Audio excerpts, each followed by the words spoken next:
Typically, the city of Munich would have looked like this today. The city centre, a maximum security zone, and the streets filled with armoured limousines. Typically, in mid-February, heads of state and government would be in town. The who's who of world politics, ministers, military officials and members of the intelligence community at the Munich Security Conference at Hotel Bayerischer Hof. Wenn man Munich sagt, when you say Munich, you think of the Security Conference, and that's proof of how much it's gained in importance. It's not every day that you have senior officials from India and China and Russia and Saudi Arabia and Turkey and Japan and all the European countries and North America all coming together. So it's in a sense, it's a mini United Nations. At the Security Conference, contentious issues are debated in the public eye, among old rivals and among allies, like in 2003, when the war in Iraq had tensions running high. I'm not convinced. This is my problem. And I cannot go to the public and say, oh, well, let's go to war because there are reasons and so on, and I don't believe in that. Diplomatic achievements are also being presented at the Security Conference. For instance, in 2011, when Russia and the United States ratified the Arms Control Treaty New START. We need places where we can come together and exchange views, even if we have different opinions. And to be frank, not that many places like this exist anymore. Munich, like the rest of Germany, is under lockdown due to the COVID-19 pandemic. Nonetheless, there will be an exchange today at the first virtual special edition of the Security Conference. Herzlich willkommen zur ersten virtuellen Sonderausgabe der Münchner Sicherheitskonferenz. Normalerweise würden sich hier in diesem Saal über 450 Staatsgäste aus aller Welt eng drängen. Der Saal ist im Moment gähnend leer. Pandemiebedingt kann die Münchner Sicherheitskonferenz im Moment noch nicht normal stattfinden. Die Betonung liegt auf noch. Switching now to English, as we have definitely, truly global audience joining us over live stream via the Munich Security Conference, various social media channels, Phoenix TV, BR24 and live television broadcasts around the world. My name is Natalie Amiri and I'm your Master of Ceremonies for today's unique event. We are proud and delighted to welcome you to this special Munich Security Conference, an important gathering with the world's most distinguished and senior decision makers. Speakers and presenters at this year's MSC include esteemed dignitaries such as German Chancellor Angela Merkel, French President Emmanuel Macron, the Secretary General of the United Nations António Guterres, and for the first time ever, US President Joe Biden. There is, of course, so much to cover. The overarching focus of today's event will be beyond Westerness, renewing transatlantic cooperation, meeting global challenges. And I'm here with the chairman of the Munich Security Conference, Ambassador Wolfgang Ischinger. Good evening. Hello, Natalie. Before we continue, I wanted to show you something. Do you see my earring? I surely do. I got this especially for today. I wanted to remind you of the words you said 2 years ago on this very event. You said, you wore this EU hoodie, you said, I quote, "Europe must speak and act for itself with one voice." So it will be interesting to hear what you and all the other leaders who gathered for the next 3 hours will say about the state of the West and the state of Europe. Great reminder of the role of Europe that we want to develop. Thank you, Natalie. Ladies and gentlemen, welcome to this very special edition of the Munich Security Conference. For almost 6 decades now, world leaders have met each winter here at Hotel Bayerischer Hof in the heart of Munich to discuss the most pressing challenges for global peace and international stability. Although we can't convene an in-person conference this year, we remain deeply committed to our core mission, namely to provide a global platform for informal critical dialogue. Dialogue on how to preserve peace, how to promote cooperation, and certainly how to prevent more conflict. Here in Germany, many thought that after the end of the Cold War, after the miracle of German reunification 30 years ago, that we were going to be blessed by everlasting peace and harmony, now being surrounded only by friends.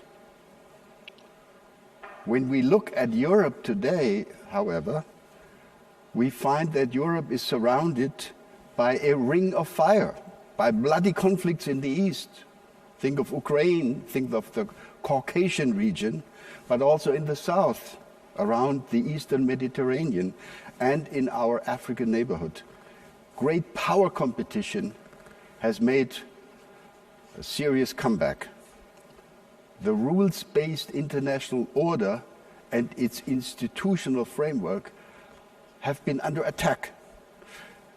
And we are, of course, faced with the massive impact of climate change and of the pandemic, with potentially crippling effects on global stability, on prosperity, and on human rights.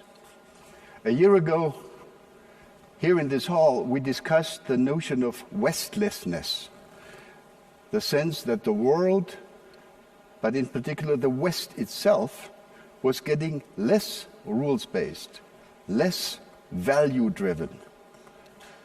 The past year has, I'm sorry to say, confirmed our diagnosis. Many of the geopolitical certainties that have defined the post-Cold War era are continuing to be dangerously eroding. But today, let's focus also on the hopes going forward. Let's therefore look beyond Westlessness. How can we rebuild, renew, and reform the Transatlantic Partnership? And how can we join forces to tackle global challenges such as climate change and the current pandemic? How can we tackle these challenges together? It gives me enormous pleasure to welcome some of the world's most important and most senior decision makers to this special event today. For the first time ever, the President of the United States will address the Munich Security Conference.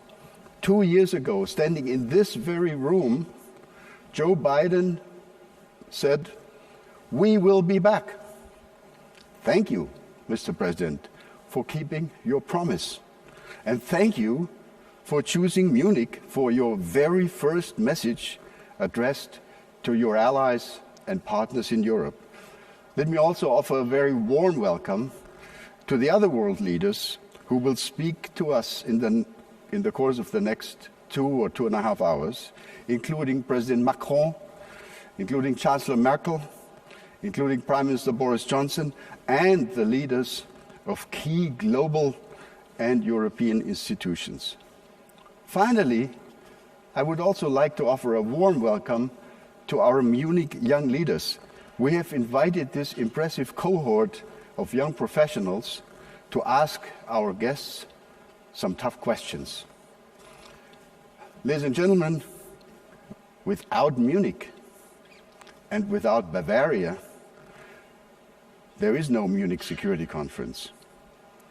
This is why it is now my privilege to invite the Minister President of the Free State of Bavaria, Markus Söder, to offer his welcoming remarks.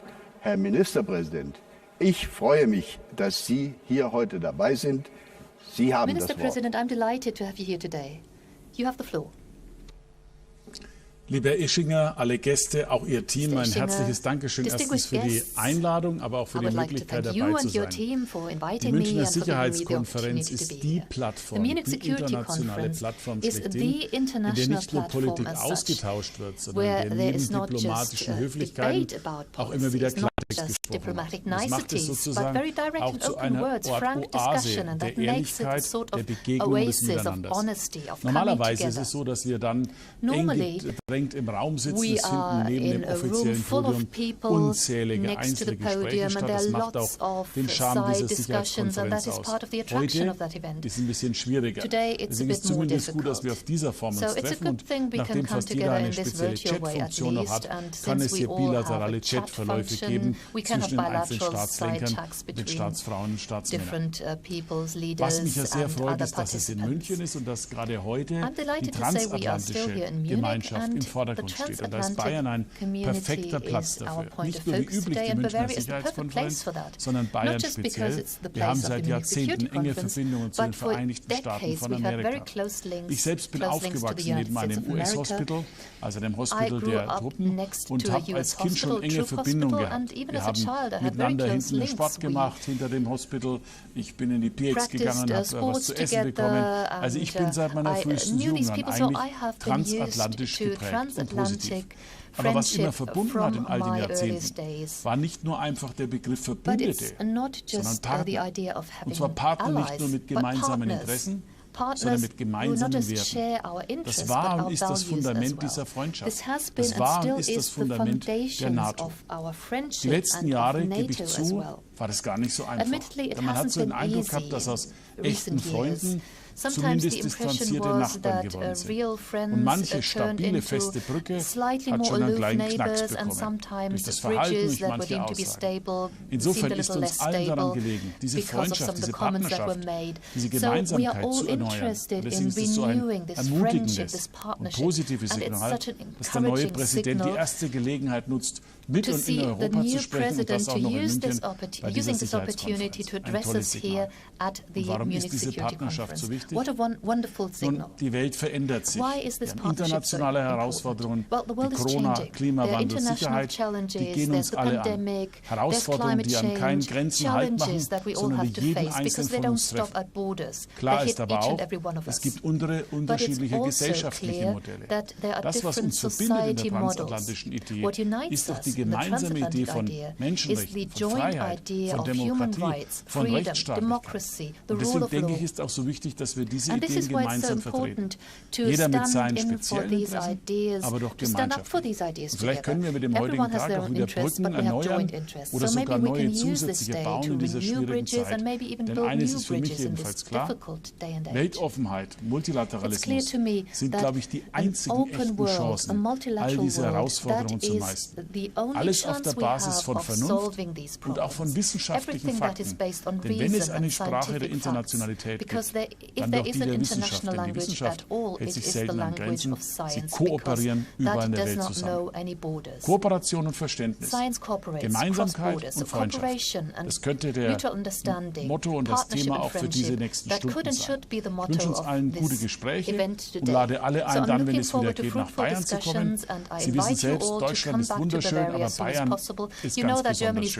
Und einen Eindruck gewinnen Sie bei mir im Hintergrund. So sieht es derzeit bei uns aus. Das können Sie heute nicht erleben, aber Sie wissen und spüren, Sie sind bei uns immer willkommen, immer als Gäste und immer als Freunde. Alles Gute und viel Erfolg. Und der Ischinger, Ihnen und Ihrem Team nochmal Dankeschön für die tolle Organisation vorab. Thank you, Minister President Söder. To kick off today's discussions, we will start by looking at challenges that we have on a global scale. What are the areas in which international cooperation is currently most urgently needed? With this question in mind, we cannot ignore our first speaker. He stands for multilateralism like no other, António Guterres. Already during his time as UN High Commissioner for Refugees, he was a frequent attendee in Munich. In 2017, he made his first appearance at the Security Conference as Secretary-General of the United Nations. We are kind of a chaotic situation, probably leading to a multipolar world. But in these chaotic situations with unclear power relations, impunity and unpredictability have been the name of the game. And it is in this context that I believe that we need, and I've said it several times, a surge in diplomacy for peace. 4 years after this speech, these words are as relevant as ever. I am delighted to welcome the Secretary General of the United Nations. Welcome, António Guterres. This is already your 5th time to address the Munich Security Conference. We are witnessing today how decades of global progress are being threatened. The health crisis increases fragility and contributes to conflict.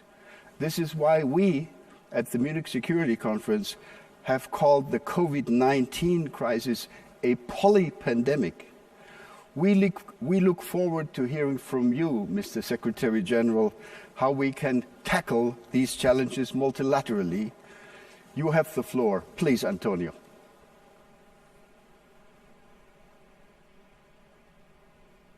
Well, thank you very much. It's a great pleasure to be back in Munich, even if virtually. And dear friends, our global tests and challenges are getting bigger and more complex. Yet our responses remain fragmented and insufficient. COVID-19 has X-rayed the world, exposing deep fissures and fragilities. Those vulnerabilities go well beyond pandemics and public health. Climate catastrophe is looming, inequality and discrimination are ripping the social fabric, corruption is destroying trust, the struggle for women's rights faces a pushback, the Sustainable Development Goals are off track, Wild West behavior in cyberspace has created new vectors of instability, and even the nuclear disarmament regime is eroding despite the welcome recent decision of the United States and the Russian Federation to extend the New START treaty. Now, 2021 must be the year to get back on track. And pandemic recovery is our chance. 4 imperatives, in my opinion, stand out. First, a global vaccination plan. Vaccines must be available and affordable for everyone, everywhere. Vaccine equity is crucial for saving lives and for saving economies.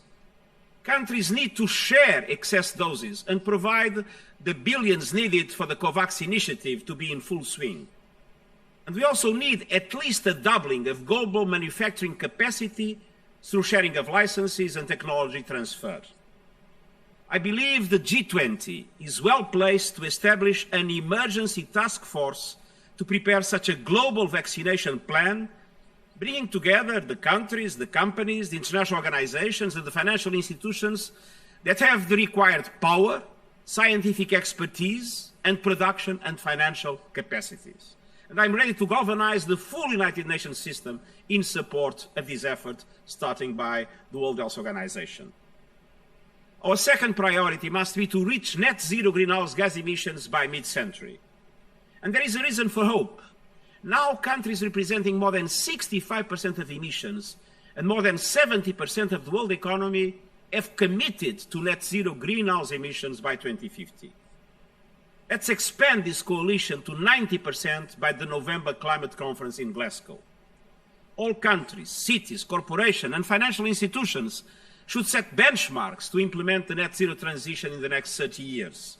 And this should start now with concrete steps to put a price on carbon, to end subsidies and financing for coal and other fossil fuels, and to reinvest those funds in renewable energy and in just transition.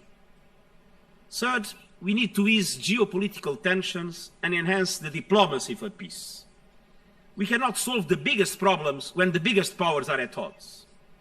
Our world cannot afford a future where the 2 largest economies split the globe into 2 opposing areas in a great fracture, each with its own dominant currency and trade and financial rules, its own internet, and its own artificial intelligence capacity and strategy.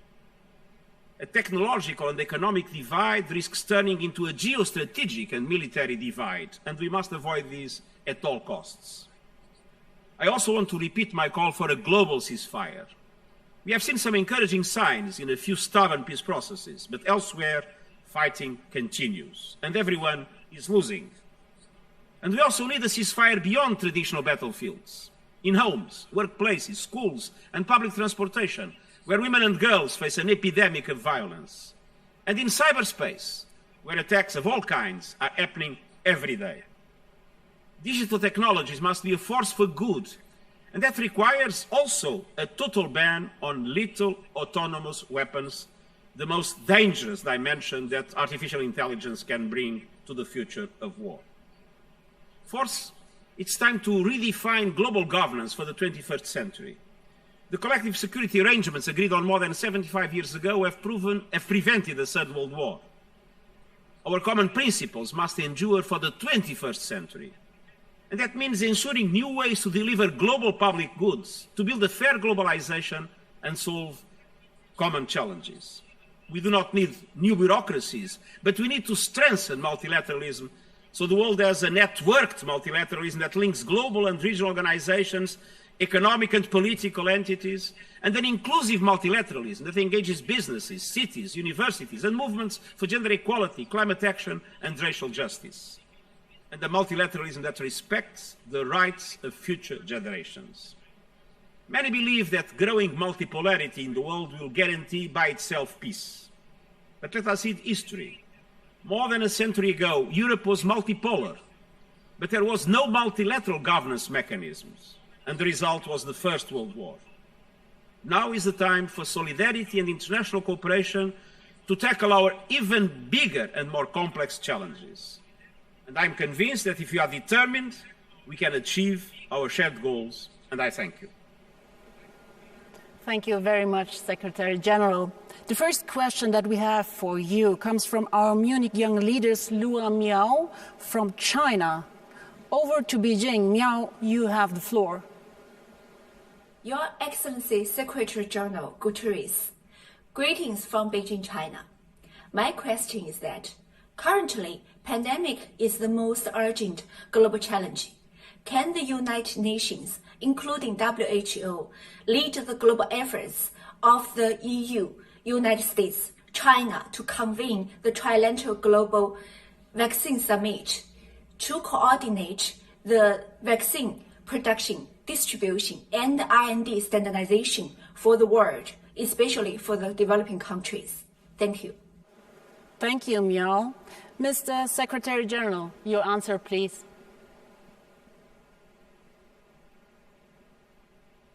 Well, thank you very much for your question that really puts emphasis on the need of international cooperation. But I think we need more than what you said. I do believe we need to make sure that we bring together all those countries, but also companies that have power, scientific expertise, and industrial and logistics capacity in order to be able to produce and to implement a global vaccination plan to make sure that the vaccine reaches everybody everywhere. In my opinion, the entity that is best placed to gather those entities, countries, companies, international organizations, is today the G20. And the UN is ready to fully support that effort. But what is clear for me is the present situation remains chaotic. Of course, we see some good signals. We see now the US supporting COVAX. We see several countries announcing that they will share their excess vaccines. But 75% of the doses distributed until now were only in 10 countries, and more than 100 countries have not yet received any single dose. So the risk is, if we vaccinate only the developed countries and we let the virus spread in the developing world, the virus will mutate. Mutating will be more dangerous, but also more able to resist vaccines, and it might come back to haunt the developed world that has thought to protect their people, but then will not be able, with the vaccines of the past, to answer with the new variants of the virus. So we absolutely must mobilize the whole world to vaccinate everybody, everywhere, in the quickest possible way, and for that we need an emergency task force, and I think the G20 is probably the best place for that to be implemented. Thank you, Secretary General. For our second question, we go to our Munich young leader, Yasmin El-Gamal from the United States. Mr. Secretary, you recently wrote an op-ed with several world leaders talking about the importance of multilateralism. You also highlighted several global emergencies that we need to tackle together, including the global pandemic and the environment. And yet we find ourselves in a world today where some countries, including veto-wielding members of the UN Security Council, are challenging the very multilateralism that you speak of. So how does the UN tackle these challenges to the international order so that the emergencies that you highlighted can indeed be tackled together? Thank you. Thank you, Yasmin. Mr. Secretary General. My answer is an answer of hope. I think we are seeing multilateralism coming back in strength.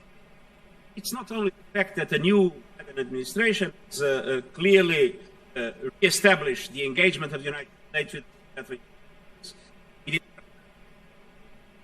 but there are a number of other signals that are very important in the reaction of the global public opinion and of the global society.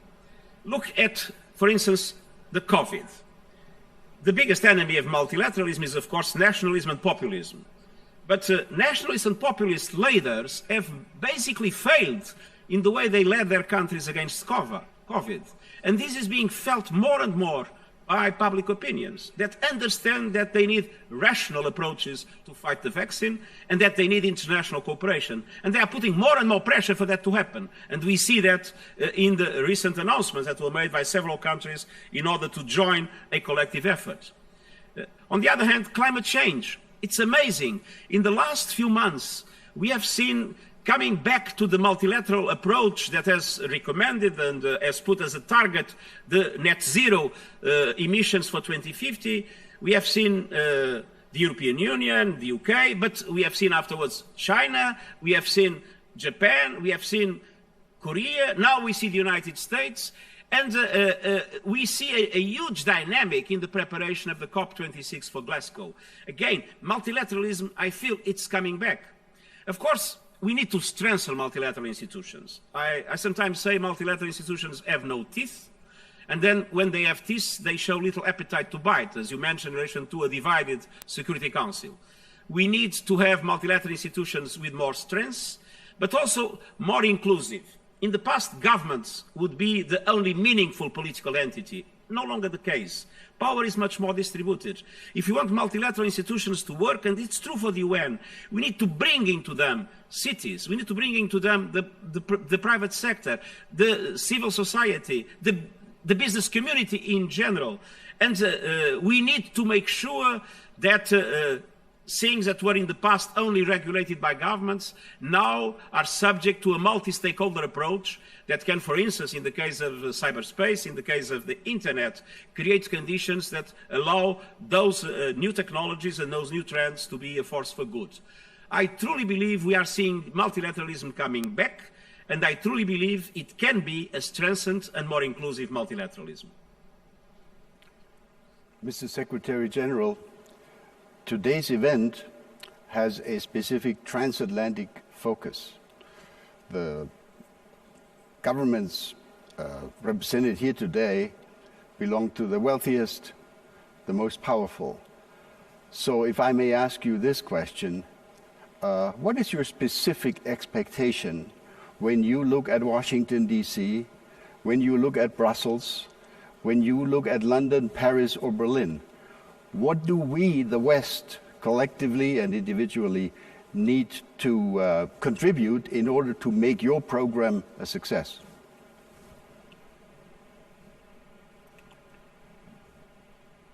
First, I think it's important the West to be united.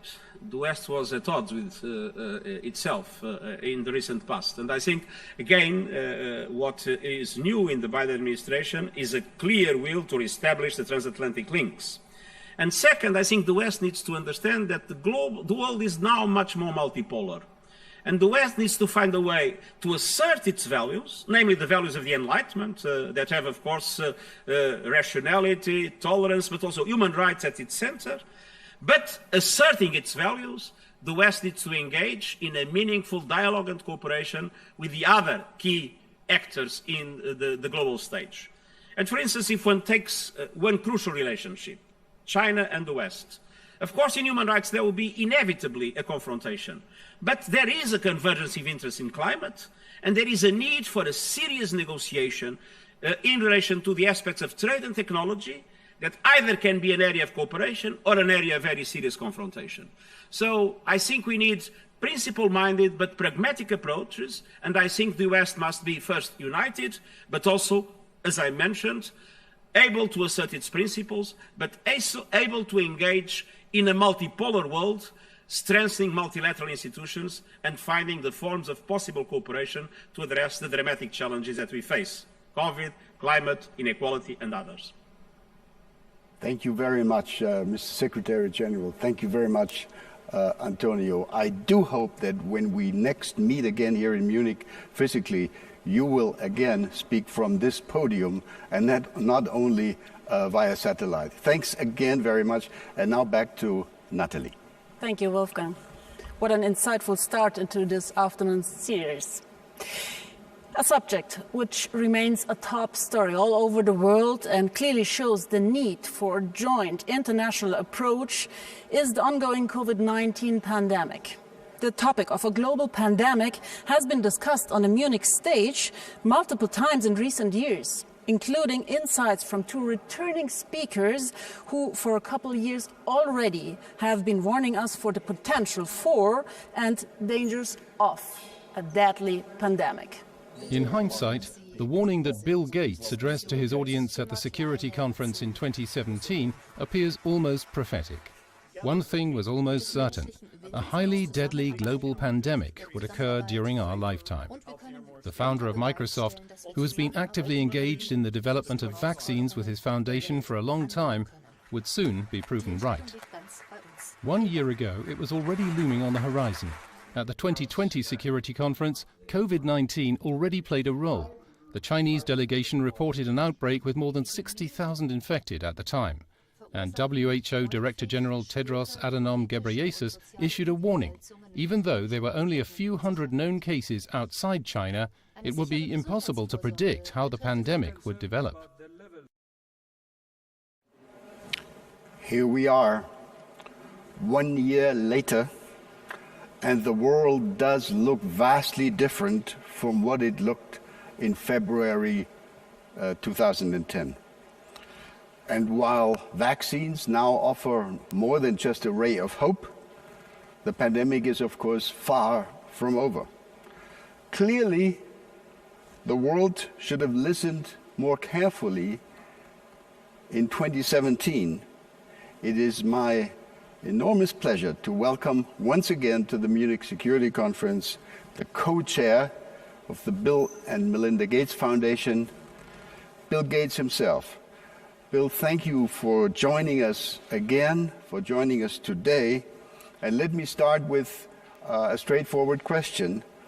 What, in your view, must be done to ensure that the world will emerge stronger from the COVID-19 crisis?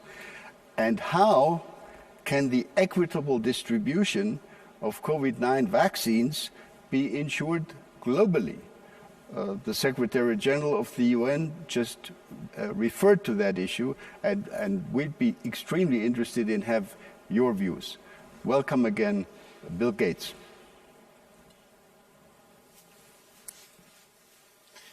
Yeah, great to talk to you.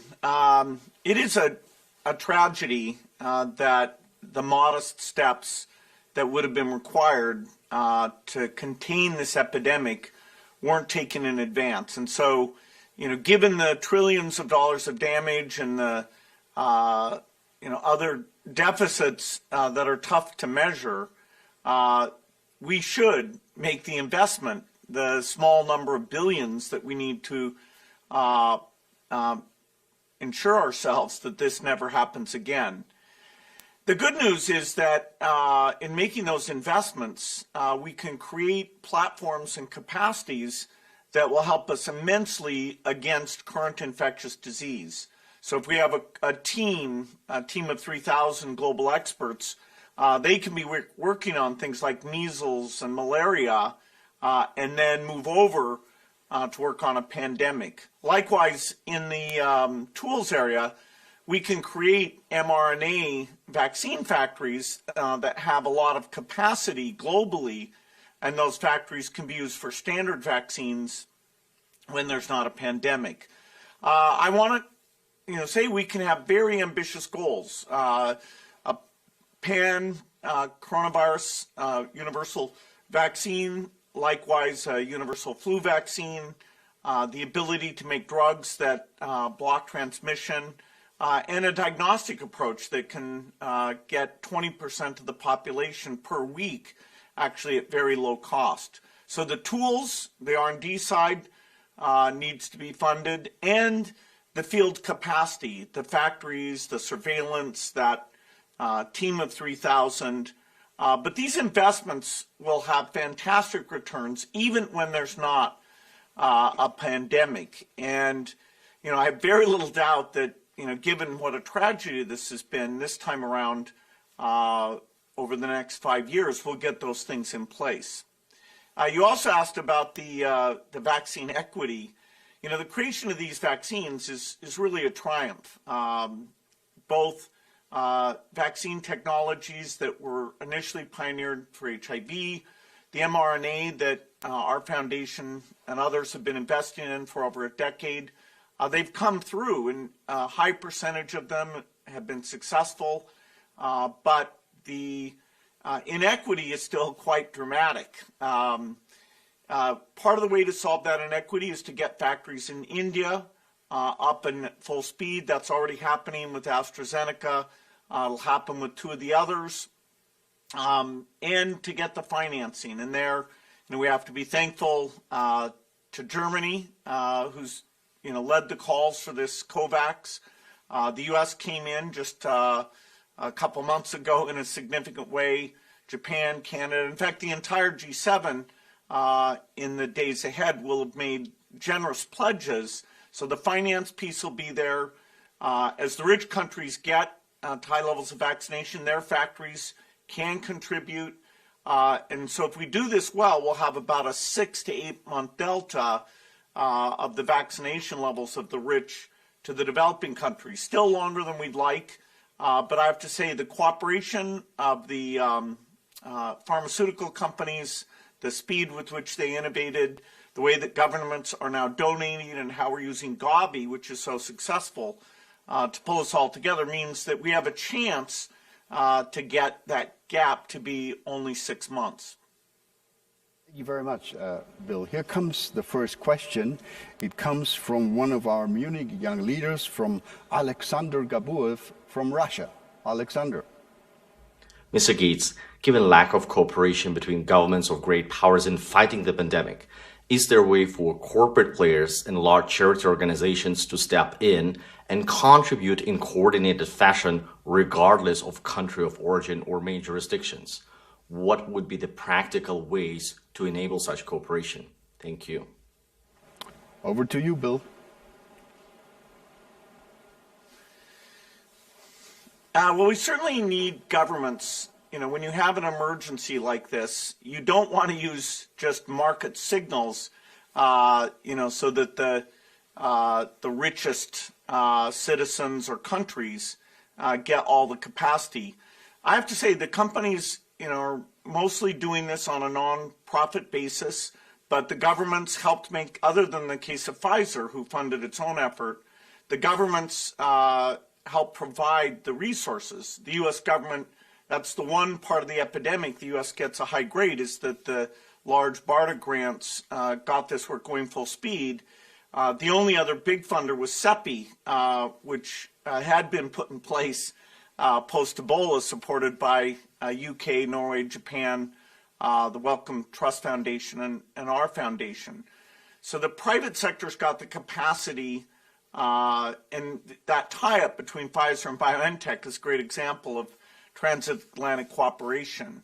In fact, I think the governmental role here, putting in place that pandemic preparedness, can be a shining example of renewed transatlantic cooperation, where we look at the different pieces, both the R&D and the field capacities, and work together on that.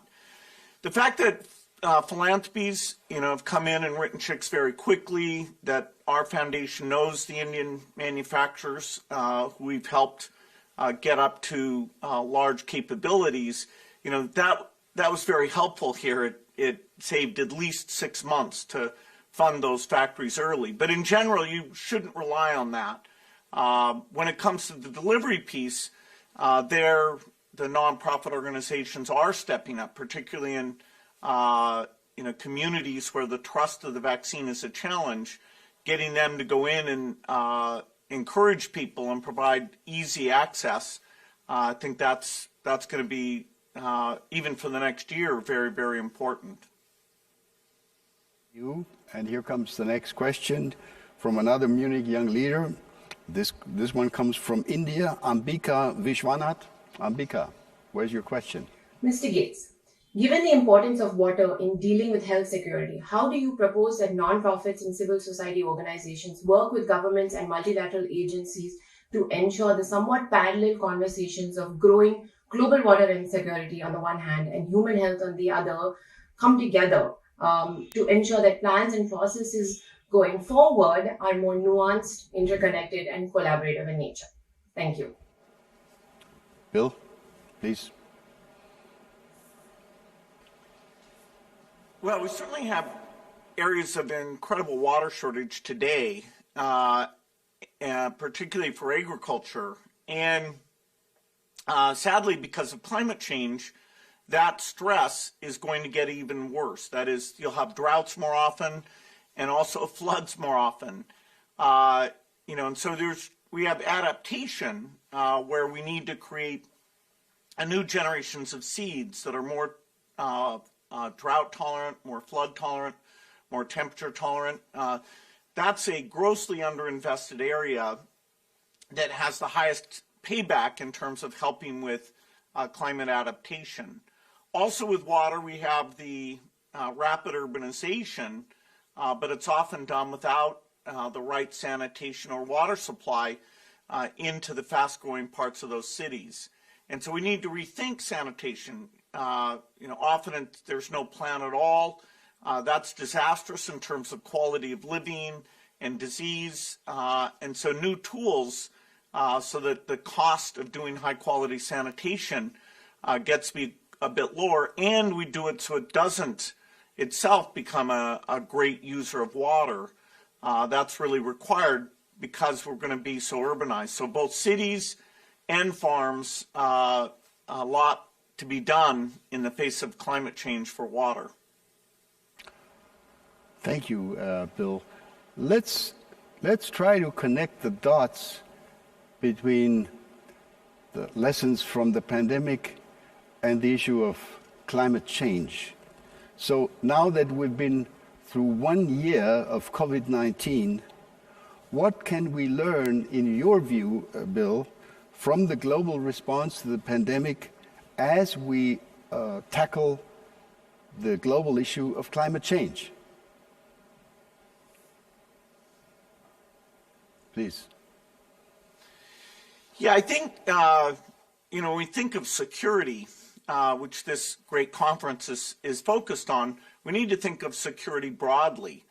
So the narrow view would be, okay, it's just about, armies and war games and avoiding nuclear war. And of course, that is ultra important. I won't play that down at all. But the broader view is that governments working collaboratively should prevent tragedies like the pandemic and like climate change.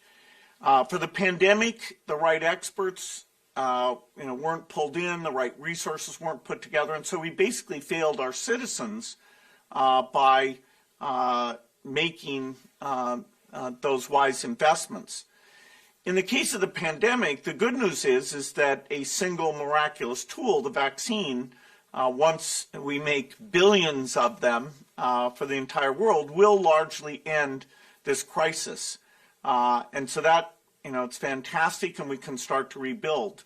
With climate change, it's not like that. You can't wait until it's a problem, because the natural ecosystems that are collapsing and destroying the ability to do farming anywhere near the equator, even going out during the summer,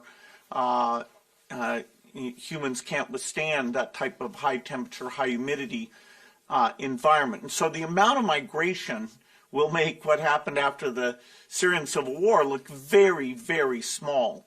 And so climate is a gigantic security issue, but not in the near term.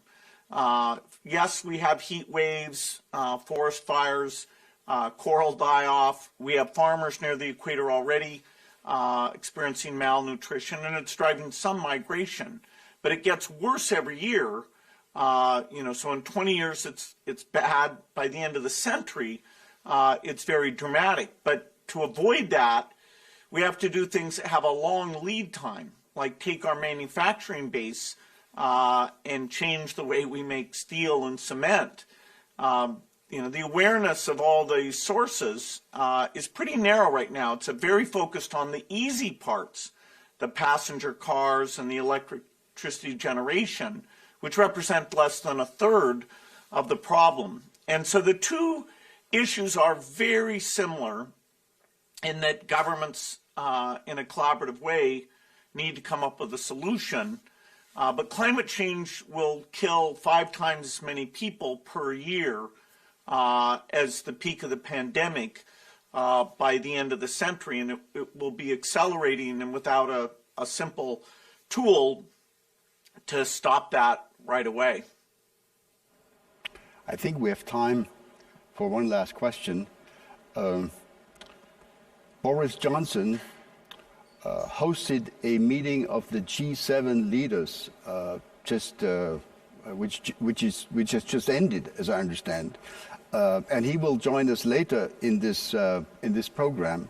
So my question to you is, concerning the fight against the pandemic, what do you expect from the G7 group of countries? What kinds of concrete steps and decisions would you want to come out of the G7 summit in the early summer?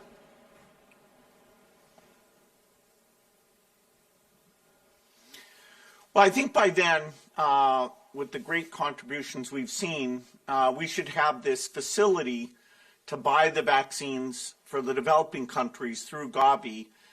We should have that fully funded, and we should be able to achieve a fairly high coverage level in those developing countries. And so I'm really gratified that the European Union, the G7 countries really have made that a priority.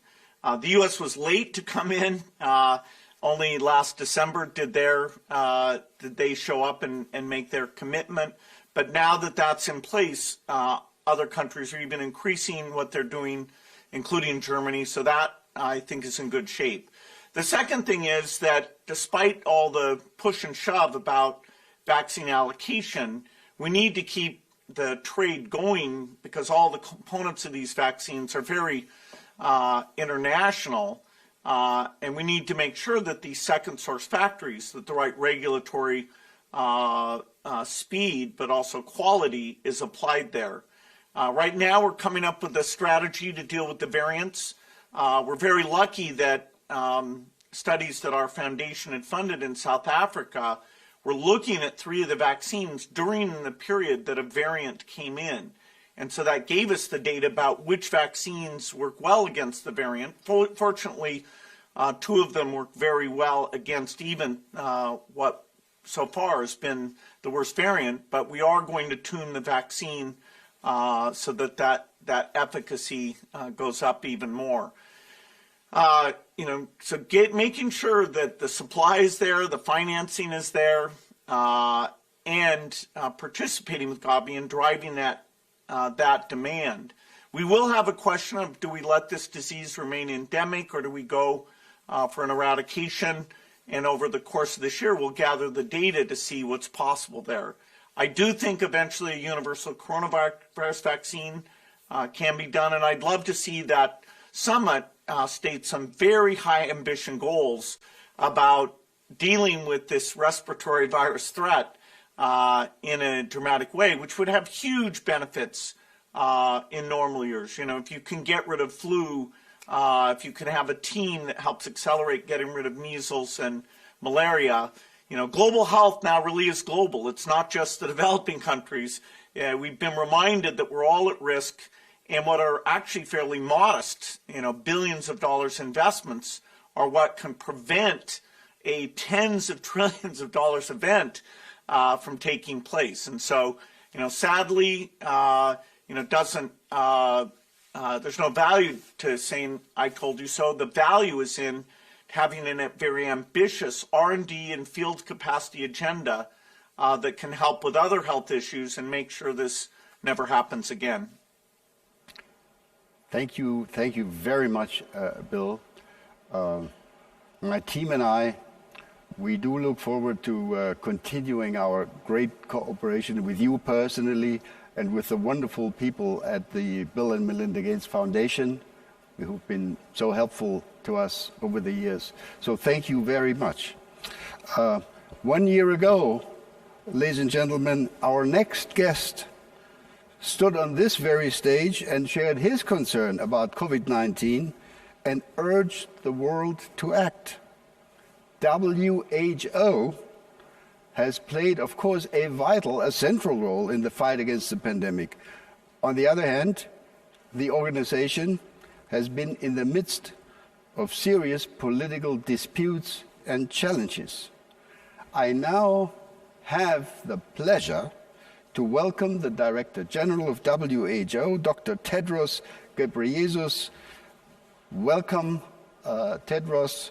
Hello to Geneva.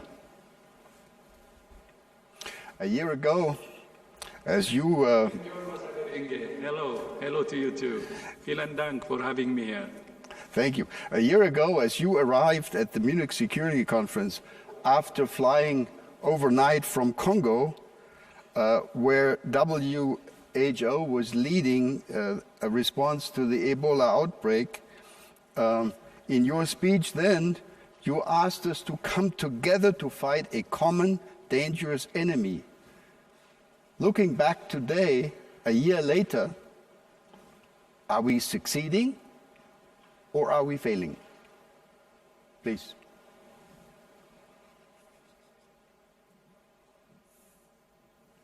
Thank you so much, Ambassador Ischinger, again, and very nice to see you virtually. It's always a privilege to speak at the Munich Security Conference. And as you rightly said, when I spoke at the Munich Security Conference a year ago, I said that COVID-19 is dangerous, very dangerous, and public enemy number one.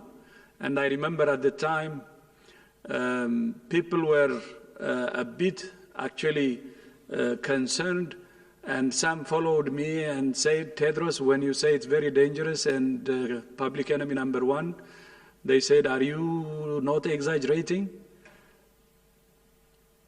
Unfortunately, in the past year, we have all learned some painful lessons, and we have seen how very dangerous this virus is.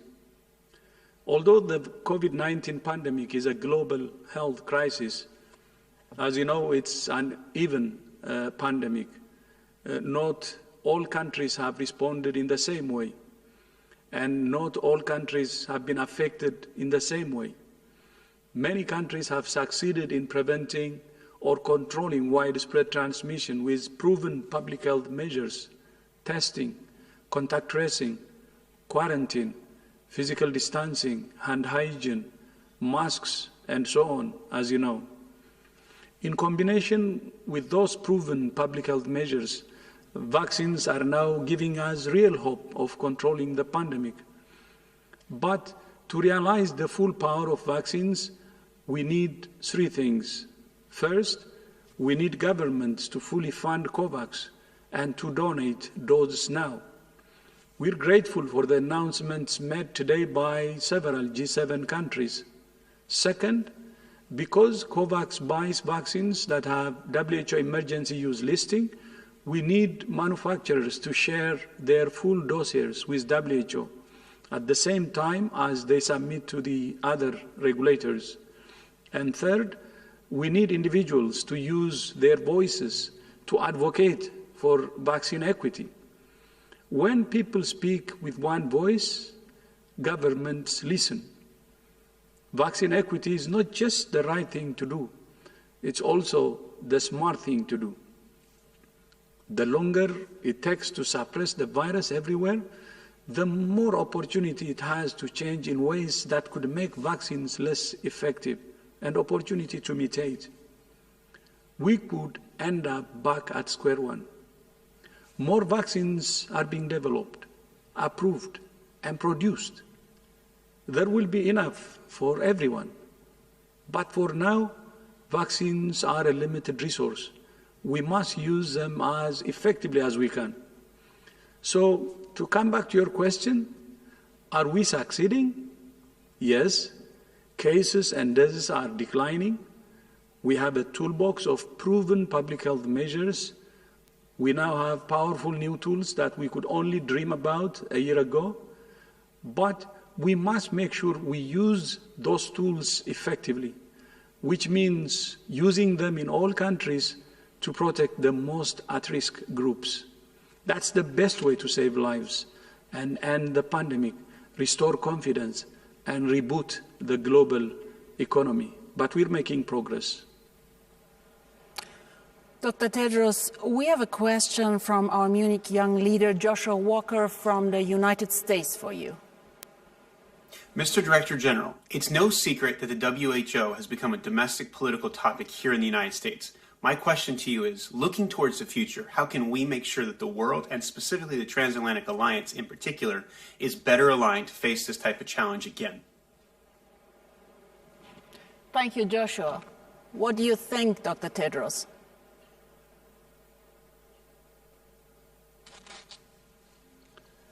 Yeah, thank you so much. That's a very important question. As you know, the most important thing in order to fight pandemics like this is to believe in solidarity. And solidarity, of course, starts from national unity also, meaning at national level,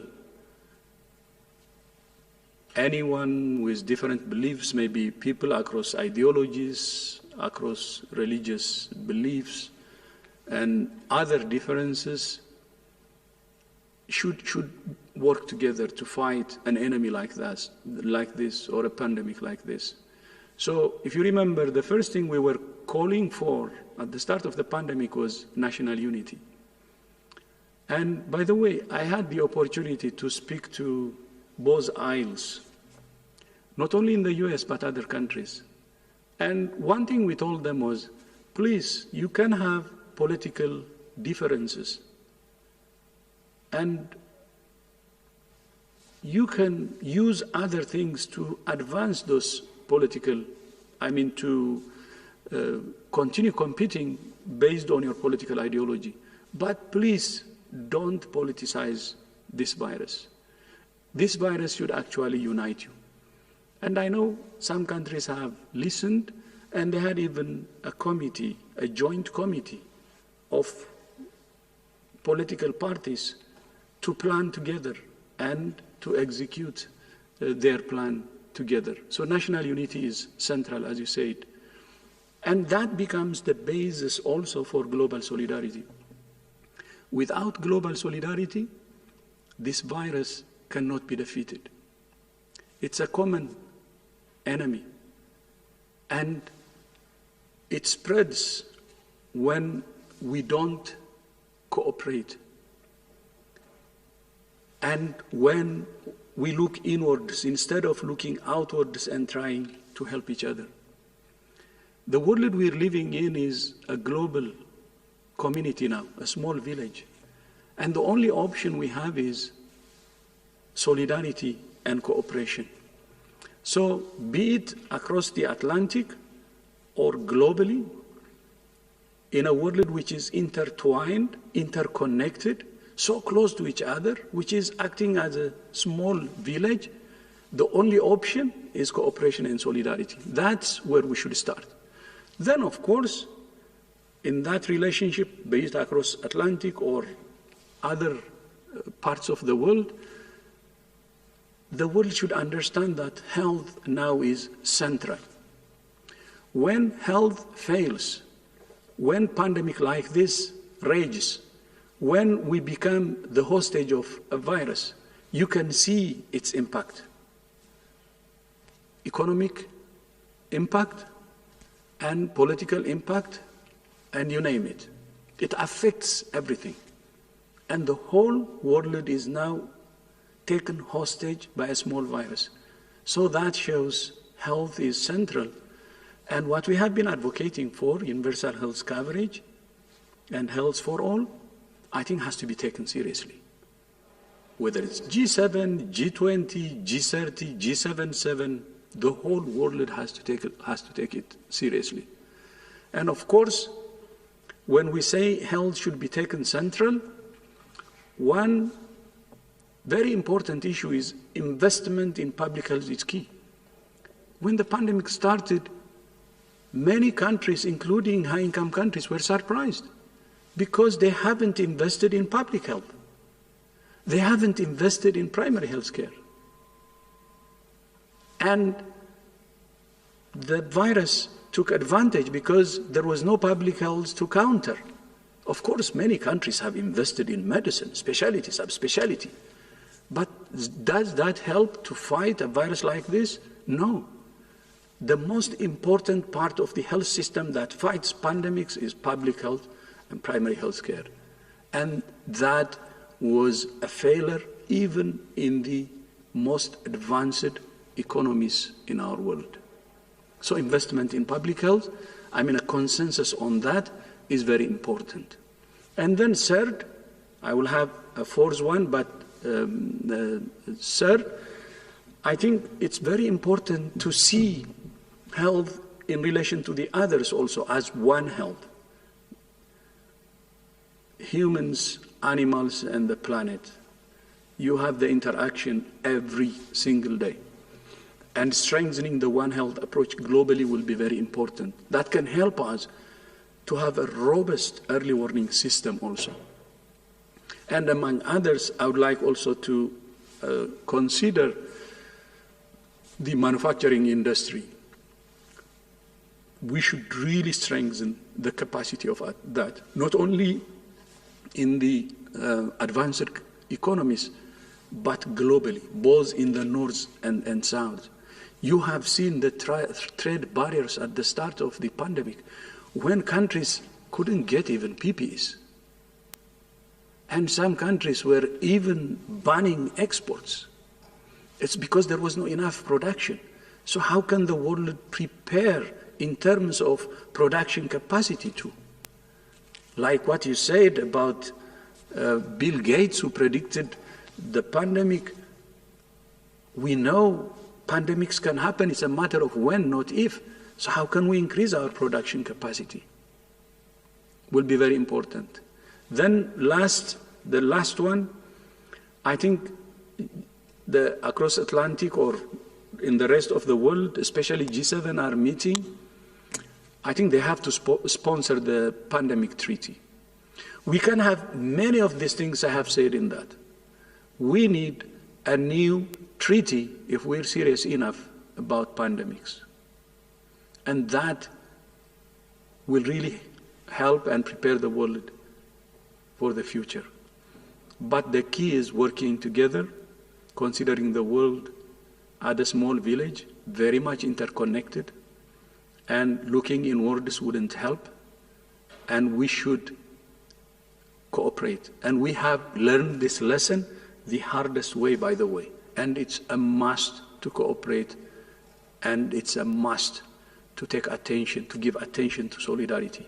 Thank you again for this question. It's very, very important, and I hope our young will take this seriously and bring the world together.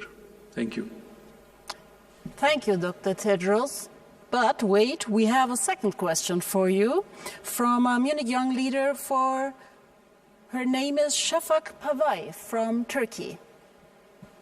As countries around the world are ramping up their efforts to roll out the vaccination, mistrust and conspiracy theories are also prevalent. We see segments of societies opposing the vaccination and also misinformation campaigns led by the voices that are against multilateralism, anti-science, and anti-establishment. What are the efforts led by WHO and its partners to combat misinformation and confront these challenges? Thank you, Shafak. Dr. Tedros?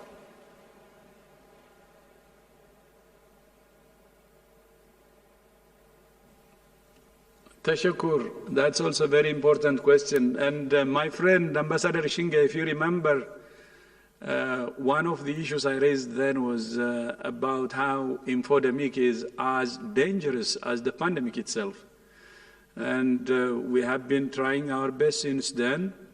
But when we talk about infodemics, we should start from understanding the concerns or the questions that citizens raise.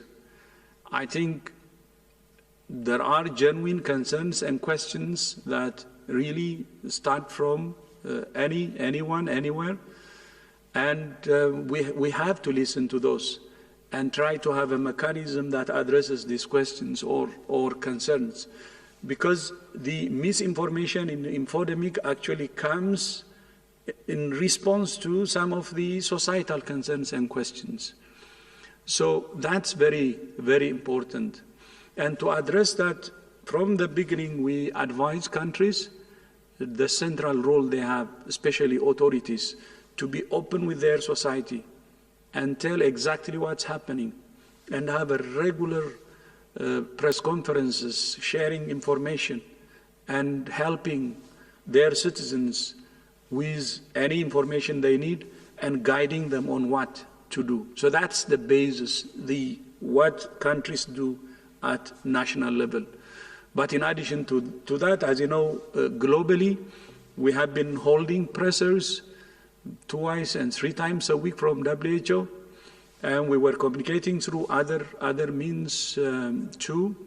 But in addition to that, we have cooperated with tech industries, Facebook, Twitter, Tencent, Microsoft, you name them. And all these tech industries actually supported us. They have invested a lot to counter misinformation and disinformation.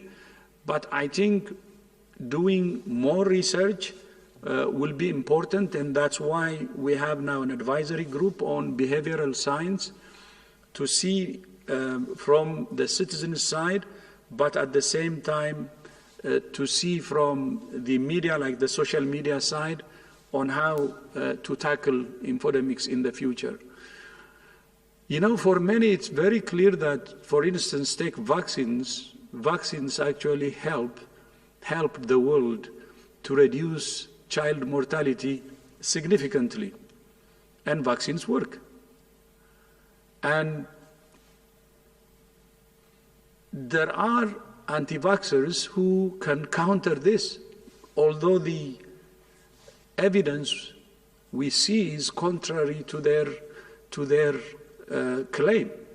And that's why we need to make sure that all we do should be able to address the misinformation that's happening.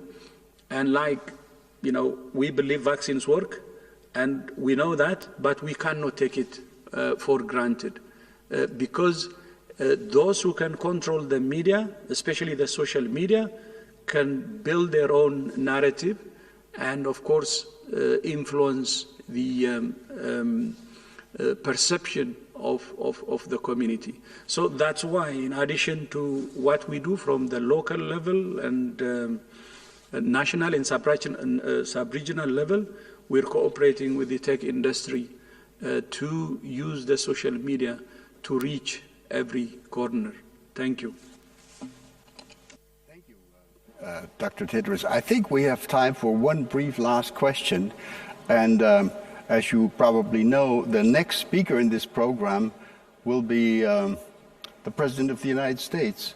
So as the United States, as the Biden administration has decided to return to WHO, let us have your message to Joe Biden.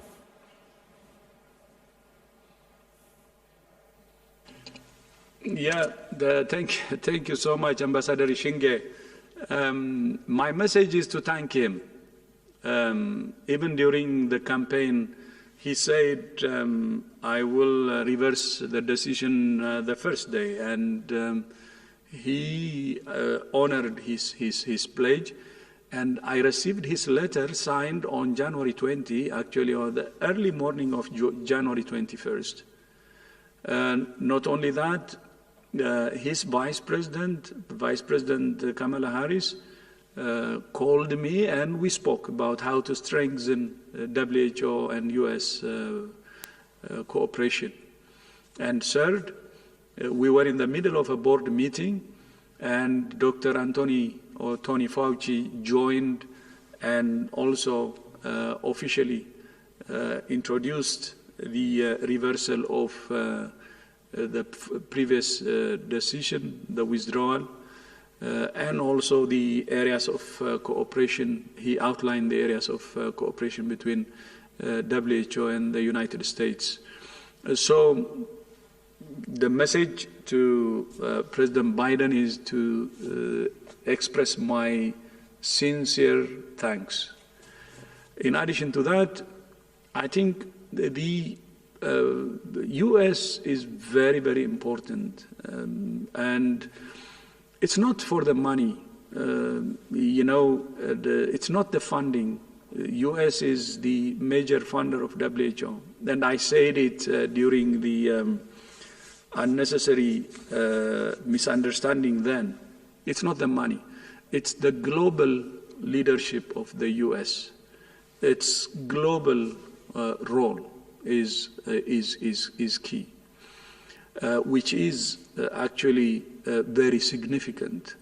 We know the US role, not only financing, but in leading the effort to fight the HIV pandemic, and how through the PEPFAR actually reversed the pandemic. Not only that, even if we go before then, the US role, even during the Cold War, partnering with the former USSR to eradicate smallpox. And we're asking the same thing. Even when there are political problems between countries, I think countries can cooperate for a common purpose, like fighting a pandemic or a virus. And that's what President Biden is pledging for, and I really appreciate him for that and look forward to working with him. But since he started office, all they have done is very, very encouraging, and look forward to strengthening our partnership even higher. And I wish him all the very best. Thank you so much. Thank you very much. I want to conclude our discussion with you by saying that we do look forward, my team and I, to continue devoting important parts of our future agenda to issues of global health and to human security, and to working with you personally and with your wonderful team at WHO. Thank you again, Dr. Tedros, for your participation today. Thank you very much. And now back to Natalie. Thank you, Wolfgang. Now we're coming to a highlight of this event, and to the topic that has been at the core of the Munich Security Conference since its inception, the Transatlantic Partnership. For decades, the Munich Security Conference has been bringing leaders from both sides of the Atlantic together to discuss the current state of international affairs, as well as the transatlantic relationship, in good times and in more challenging ones. With the new US administration in place, the time is right to revive this transatlantic partnership. How to revive, we will see at the heart of the following session that could not have been more distinguished speakers. Joe Biden and the Security Conference have a long-standing connection. Since his first visit as a young senator, he's returned to Munich time and again. For example, in 2009, when he just assumed what would become the second highest office of his career. Of course, this was great news for me. Never before had the sitting Vice President of the United States participated in the Munich Security Conference. During his visits as Vice President, Joe Biden presented himself as a staunch transatlanticist. Europe, all of you, are the cornerstone of the United States engagement in the rest of the world. At Hotel Bayerischer Hof, Joe Biden also met with the German Chancellor. Just like him, Angela Merkel has been a frequent guest at the Security Conference ever since her time as opposition leader in the German Bundestag. For many observers, her remarks at the conference 2 years ago rank among her most passionate speeches. Because we realize that there is tremendous pressure on our classical, familiar order. The question now is whether we fall apart like the pieces of a puzzle and believe that each of us can best solve the problem on their own. And as a German Chancellor, I can only say, in that case, our chances are slim. French President Emmanuel Macron made it clear at last year's Security Conference, in a world where the Americans are on the retreat, he's counting on a strong Europe. We need freedom to act and independence in Europe, our own strategy. But already in 2019, Joe Biden gave a promise to the United States allies for the time after Donald Trump. We will be back. Don't have any doubt about that. He promised that one day the United States would do more for Europe and for NATO again. Ladies and gentlemen, making the transatlantic partnership work means reinvigorating ties among key countries in Europe and in North America. I could not be more excited today to welcome 3 very special guests, virtually, of course, to Munich today. Thank you so much for joining us. A very, very warm welcome. Good morning to Washington, D.C. Hallo nach Berlin. Et bonjour à Paris. Mr. President, Monsieur le Président, Frau Bundeskanzlerin, we are so excited to have you here together and have you talk about a new transatlantic agenda. And I'm sure you are aware that Boris Johnson will join this program a little later. He was still busy with wrapping up the G7 meeting in which you all participated earlier. So now, as our first speaker in this program, it is my privilege to welcome the 46th President of the United States. President Joe Biden has truly been a loyal and long-term friend of the Munich Security Conference. In 2019, Mr. President, you said in this very place, in this very hall, we will be back. Mr. President, thank you for keeping that promise. We welcome you back to the stage, and you have the floor. Thank you so much. Thank you, Mr. Ambassador. It's great to be with Angela and Emmanuel. We just spent a part of, from Washington perspective, morning together. But I want to say hello to everyone and thanks you at the Munich conference for hosting this special session. For decades, as you pointed out, I participated in the Munich Security Conference as a U.S. Senator, joining my colleagues on both sides of the aisle to affirm the importance of the transatlantic partnership. 3 times as Vice President of the United States, including delivering the first international foreign policy address of the Obama-Biden administration in the first months we were in office. And 2 years ago, as you pointed out, when I last spoke in Munich, I was a private citizen. I was a professor, not an elected official. But I said at that time, we will be back. And I'm a man of my word. America is back. I speak today as President of the United States at the very start of my administration, and I'm sending a clear message to the world. America is back. The Transatlantic Alliance is back. And we are not looking backward. We are looking forward together. It comes down to this. The Transatlantic Alliance is a strong foundation, the strong foundation on which our collective security and our shared prosperity are built.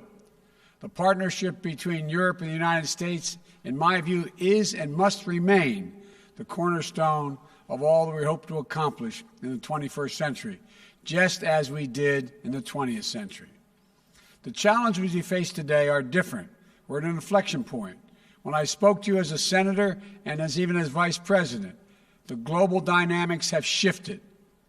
New crises demand our attention.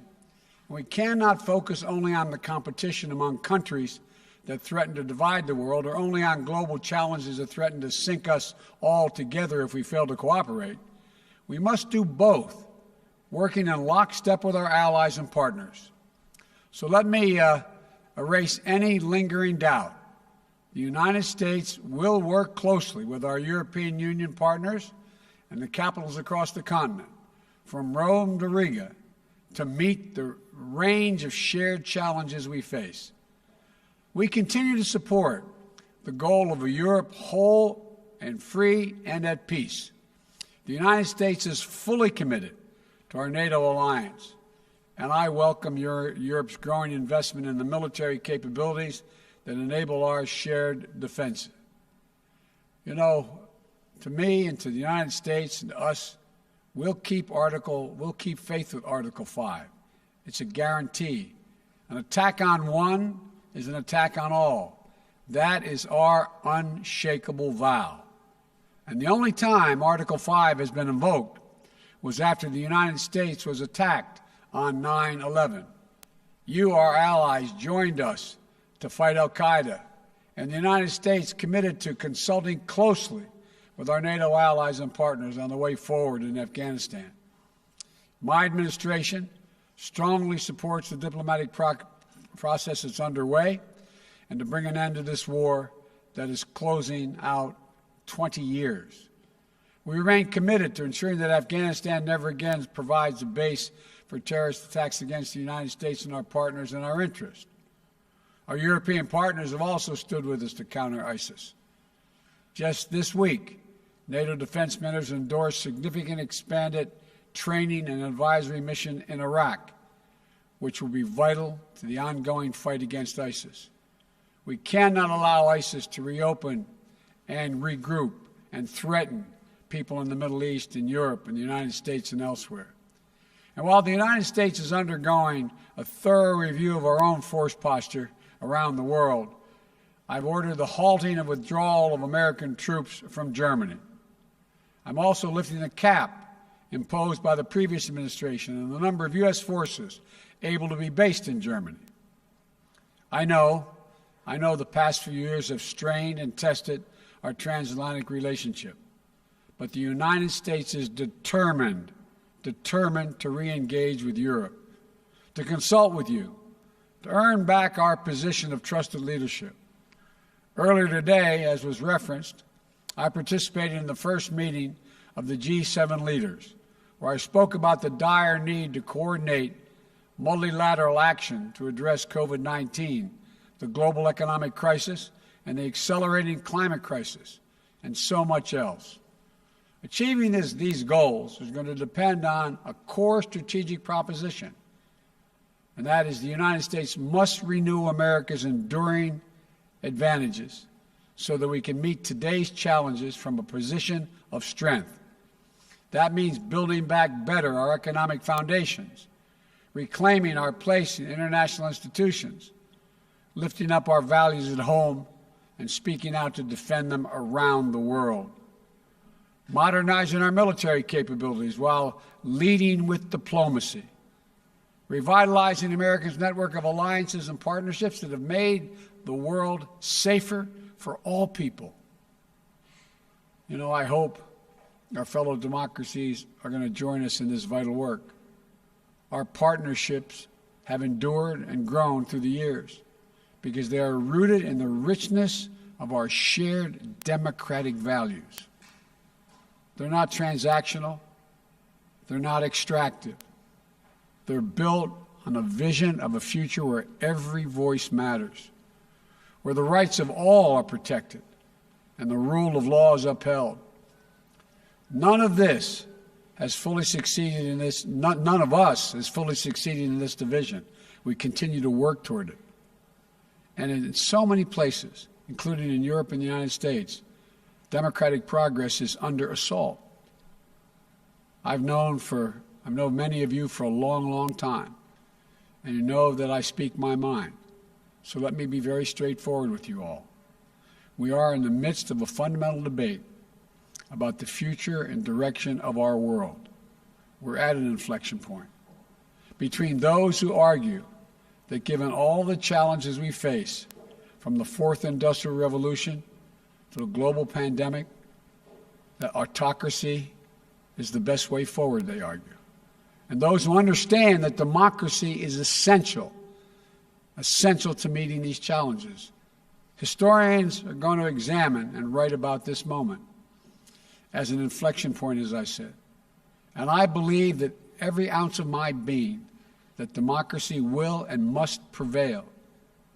We must demonstrate that democracy can still deliver for our people in this changed world. That, in my view, is our galvanizing mission. Democracy doesn't happen by accident. We have to defend it, fight for it, strengthen it, renew it. We have to prove that our model isn't a relic of history. It's the single best way to revitalize the promise of our future. And if we work together with our democratic partners with strength and confidence, I know we'll meet every challenge and outpace every challenger. You know, we must prepare together for long-term strategic competition with China. How the United States, Europe, and Asia work together to secure the peace and defend our shared values and advance our prosperity across the Pacific will be among the most consequential efforts we undertake. Competition with China is going to be stiff. That's what I expect, and that's what I welcome, because I believe in the global system Europe and the United States together with our allies in the Indo-Pacific worked so hard to build over the last 70 years. We can own the race for the future. But to do so, we have to be clear-eyed about the historic investments and partnerships that this will require. We have to protect for space for innovation, for intellectual property, and the creative genius that thrives with the free exchange of ideas in open democratic societies. We have to ensure that the benefits of growth are shared broadly and equitably, not just by a few. We have to push back against the Chinese government's economic abuses and coercion that undercut the foundations of the international economic system. Everyone must play by the same rules. U.S. and European companies are required to publicly disclose corporate governance structures and abide by rules to deter corruption and monopolistic practices. Chinese companies should be held to the same standard. We must shape the rules that will govern the advance of technology and the norms of behavior in cyberspace, artificial intelligence, biotechnology, so that they are used to lift people up, not used to pin them down. We must stand up for the democratic values that make it possible for us to accomplish any of this, pushing back against those who would monopolize and normalize repression. You know, this is also how we're going to be able to meet the threat from Russia. The Kremlin attacks our democracies and weaponizes corruption to try to undermine our system of governance. Russian leaders want people to think that our system is more corrupt or as corrupt as theirs.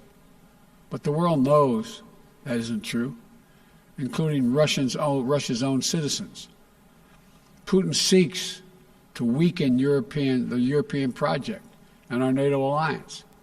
He wants to undermine the transatlantic unity and our resolve, because it's so much easier for the Kremlin to bully and threaten individual states than it is to negotiate with a strong and closely united transatlantic community.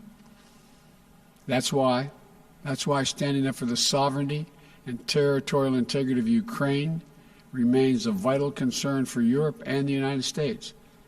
That's why addressing Russian recklessness and hacking into computer networks in the United States and across Europe and the world has become critical to protecting our collective security. The challenges with Russia may be different than the ones with China, but they're just as real. It is not about pitting East against West. It's not about we want a conflict.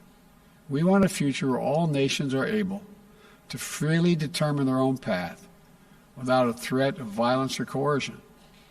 We cannot and must not return to the reflective opposition and rigid blocks of the Cold War. Competition must not lock out cooperation on issues that affect us all. For example, we must cooperate if we're going to defeat COVID-19 everywhere. My first presidential national security memorandum focused on surging health and humanitarian responses to defeat COVID-19 and to better prevent and prepare for the next pandemic.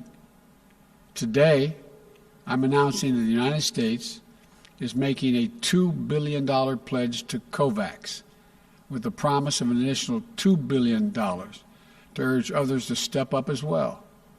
Yet even as we fight to get out of the teeth of this pandemic, the resurgence of Ebola in Africa is a stark reminder that we must simultaneously work to finally finance health security, strengthen global health systems, and create early warning systems to prevent, detect, and respond to future biological threats, because they will keep coming.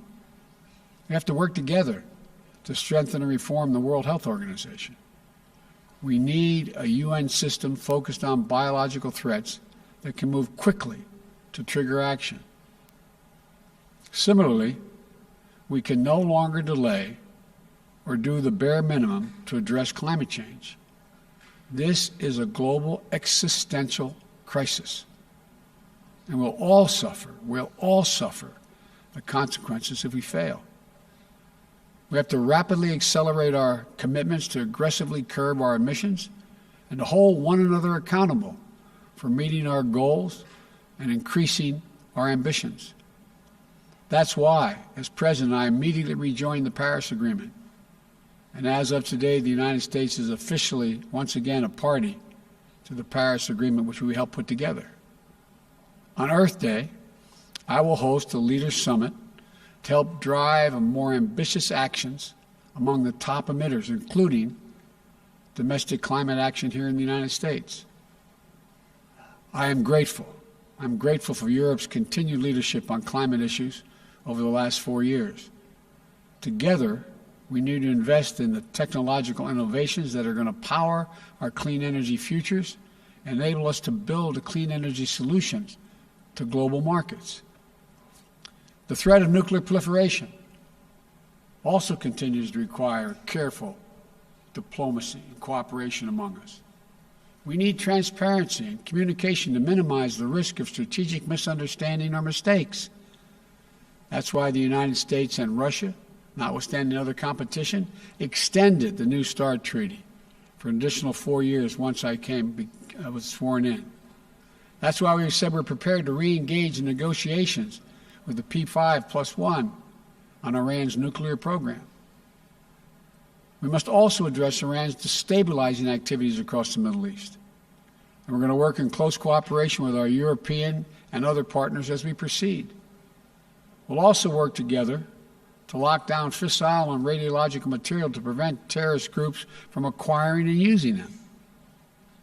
Look, the range of challenges Europe and the United States must take on together is broad and complex.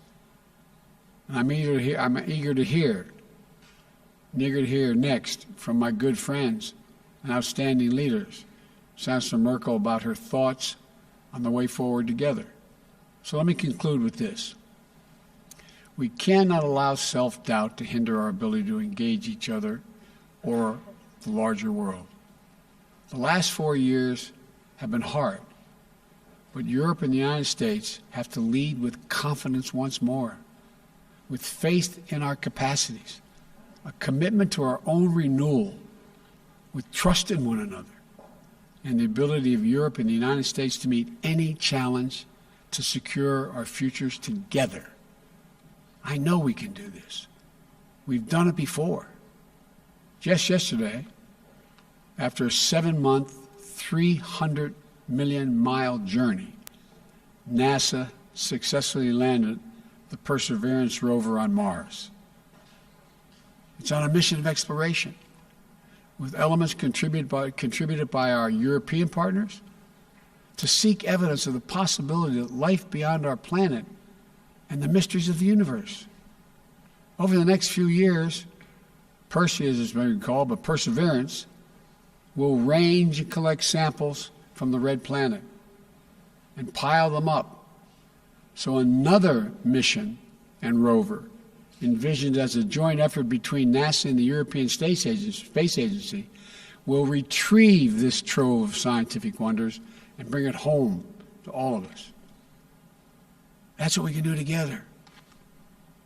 If our unbound capacities to carry us to Mars and back don't tell us anything else, they tell us we can meet any challenge we can face on Earth. We have everything we need. And I want you to know the United States will do our part. We'll stand with you. We'll fight for our shared values. We'll meet the challenges of this new moment in history. America's back. So let's get together and demonstrate to our great-great-grandchildren when they read about us that democracy functions and works, and together there's nothing we can't do. So let's get working. Thank you all very much. Thank you so much, Mr. President, for this Thank you, folks. Extremely important statement. Thank you for presenting it here. And let me add that I look forward to a time, pandemic permitting, that we can try to invite you to fly into Munich again to an in-person conference. I know you used to like these meetings very much, so I look forward to the future. And I also want you and your administration to know that we will, again, conditions permitting, try to continue this discussion later this spring by hopefully bringing a group of senior European decision makers to Washington, D.C. in order for them to meet with members of your administration. So thank you again, Mr. President. Now we're hearing from the other side of the Atlantic, and no one should be surprised if I now turn to the German language. Frau Bundeskanzlerin, ich darf Sie herzlich begrüßen. Es ist mir eine Ehre. Sie haben in diesen Jahren Ihrer Amtszeit häufig hier gesprochen, heute zum ersten Mal in dieser virtuellen Form. Und es freut mich ganz besonders, bei dieser Gelegenheit auch ankündigen zu dürfen, dass wir Sie in diesem Jahr mit dem Ewald von Kleist-Preis der Münchner Sicherheitskonferenz auszeichnen können. Diese Auszeichnung würdigt Ihren herausragenden Beitrag zu Frieden und internationaler Krisenbewältigung. Frau Bundeskanzlerin, Sie haben das Wort. Ja, sehr geehrter lieber Herr Ischinger, meine Damen und Herren, ich freue mich, heute bei diesem Forum dabei zu sein, was ja etwas ganz Außergewöhnliches ist in verschiedener Hinsicht. Erst einmal im Blick darauf, dass wir in einer Pandemie leben und dass es noch nie notwendig war, anstelle eines physischen Treffens ein solches virtuelles Forum einzuberufen, weil ein Zusammentreffen im Augenblick nicht möglich ist. Ich will aber noch einmal kurz zurückgehen zu meiner Rede vor 2 Jahren, als ich Alexander von Humboldt zitierend gesagt habe, auf ihn berufen habe und gesagt habe, er hat es benannt, alles ist Wechselwirkung und hat damit im Grunde vor Jahrhunderten schon darauf hingewiesen, dass das, was wir heute Multilateralismus nennen, nämlich gemeinsame Arbeit, die Grundlage unserer politischen Tätigkeit sein sollte. Und ich glaube, die letzten 2 Jahre haben uns noch einmal vor Augen geführt, dass dieses Bekenntnis zum Multilateralismus richtig und wichtig ist.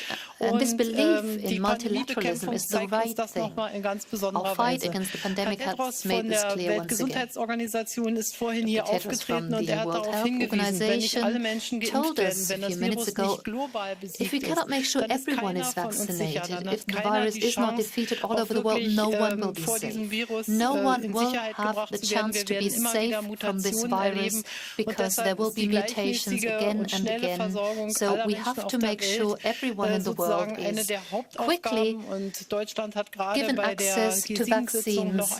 During the G7 meeting, Germany has advocated our support for the ACT accelerator and the COVAX vaccination initiative. So we've promised $2.5 billion dollars that the program now has at its disposal, and we truly believe in these programs.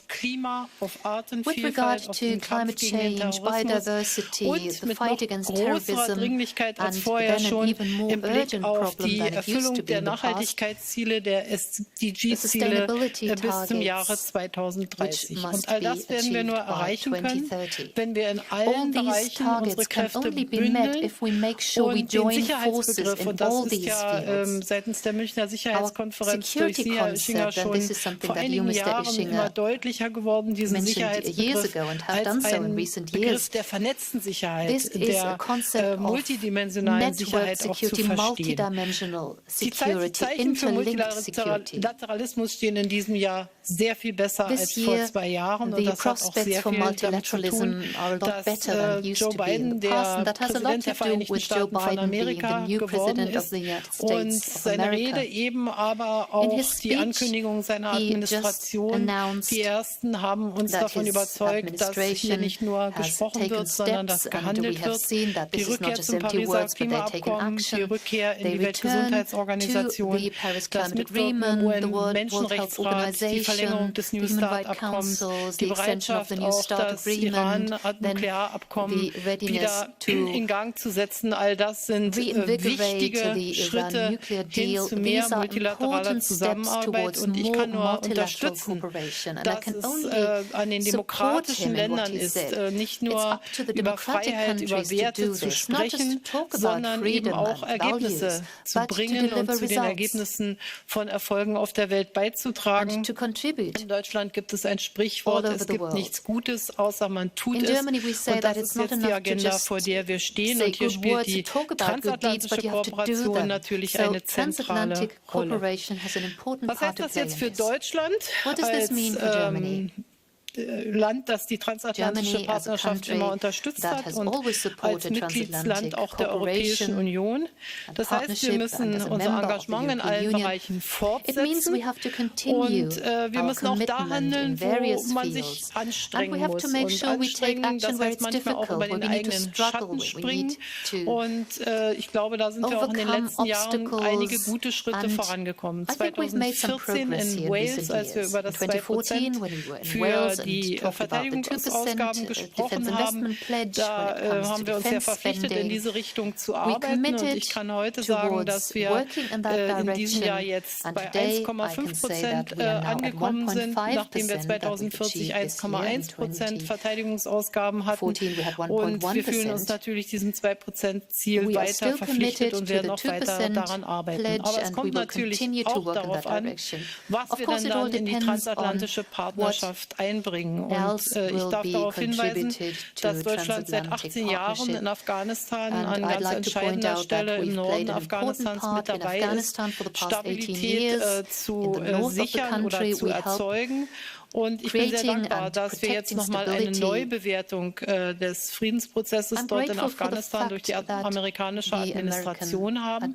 Deutschland ist bereit, auch länger in Afghanistan zu bleiben, wenn es der erfolgreichen Mission dient und wenn es uns in eine Position bringt, die auch den demokratischen, den friedensliebenden Kräften in Afghanistan wirklich eine Chance gibt. Der Abzug darf nicht darin enden, dass die falschen Kräfte dort die Oberhand gewinnen. Wir sind Rahmennation in Litauen, wir sind dabei im Kampf gegen den islamistischen Terrorismus, wir sind im Irak engagiert. Deutschland bekennt sich einerseits zur NATO natürlich als dem zentralen transatlantischen Pfeiler, andererseits aber auch zur europäischen Verteidigungspolitik. Für uns ergänzen sich die beiden Elemente, sie stehen nicht gegeneinander, sondern sie ergänzen sich und gehören zusammen. Es gibt aus der Interessenlage der Europäischen Union natürlich Dinge, die für uns von ganz besonderer Wichtigkeit sind. Das ist zum Beispiel unser Engagement auch in Afrika oder die Zukunft Syriens. Wir müssen ja sehen, all das das sind Länder, die direkt vor der Haustür der Europäischen Union liegen und deshalb uns auch in ganz besonderer Weise tangieren. Deutschland hat sich in den letzten Jahren sehr viel stärker in Afrika engagiert, auch wenn wir sehen müssen, dass gerade Frankreich hier die allermeisten Lasten trägt. Und wir haben dennoch sind wir dabei bei der UN-Mission MINUSMA, bei der Europäischen Mission zur Ausbildung von Streitkräften in Mali, aber jetzt auch in Niger. Und wir unterstützen auch die G5 Sahel-Initiative. Und ich würde mich dafür einsetzen, jetzt auch noch einmal mit den Vereinigten Staaten von Amerika darüber zu sprechen, ob wir diesen Ländern im Kampf gegen den Terrorismus nicht darin helfen, dass wir auch ein Kapitel 7-Mandat der Vereinten Nationen gemeinsam beschließen, was diesen Ländern noch mal sehr viel mehr Unterstützung und Hilfe geben würde im Zusammenhang mit ihrem wirklich schwierigen Kampf gegen den islamistischen Terrorismus.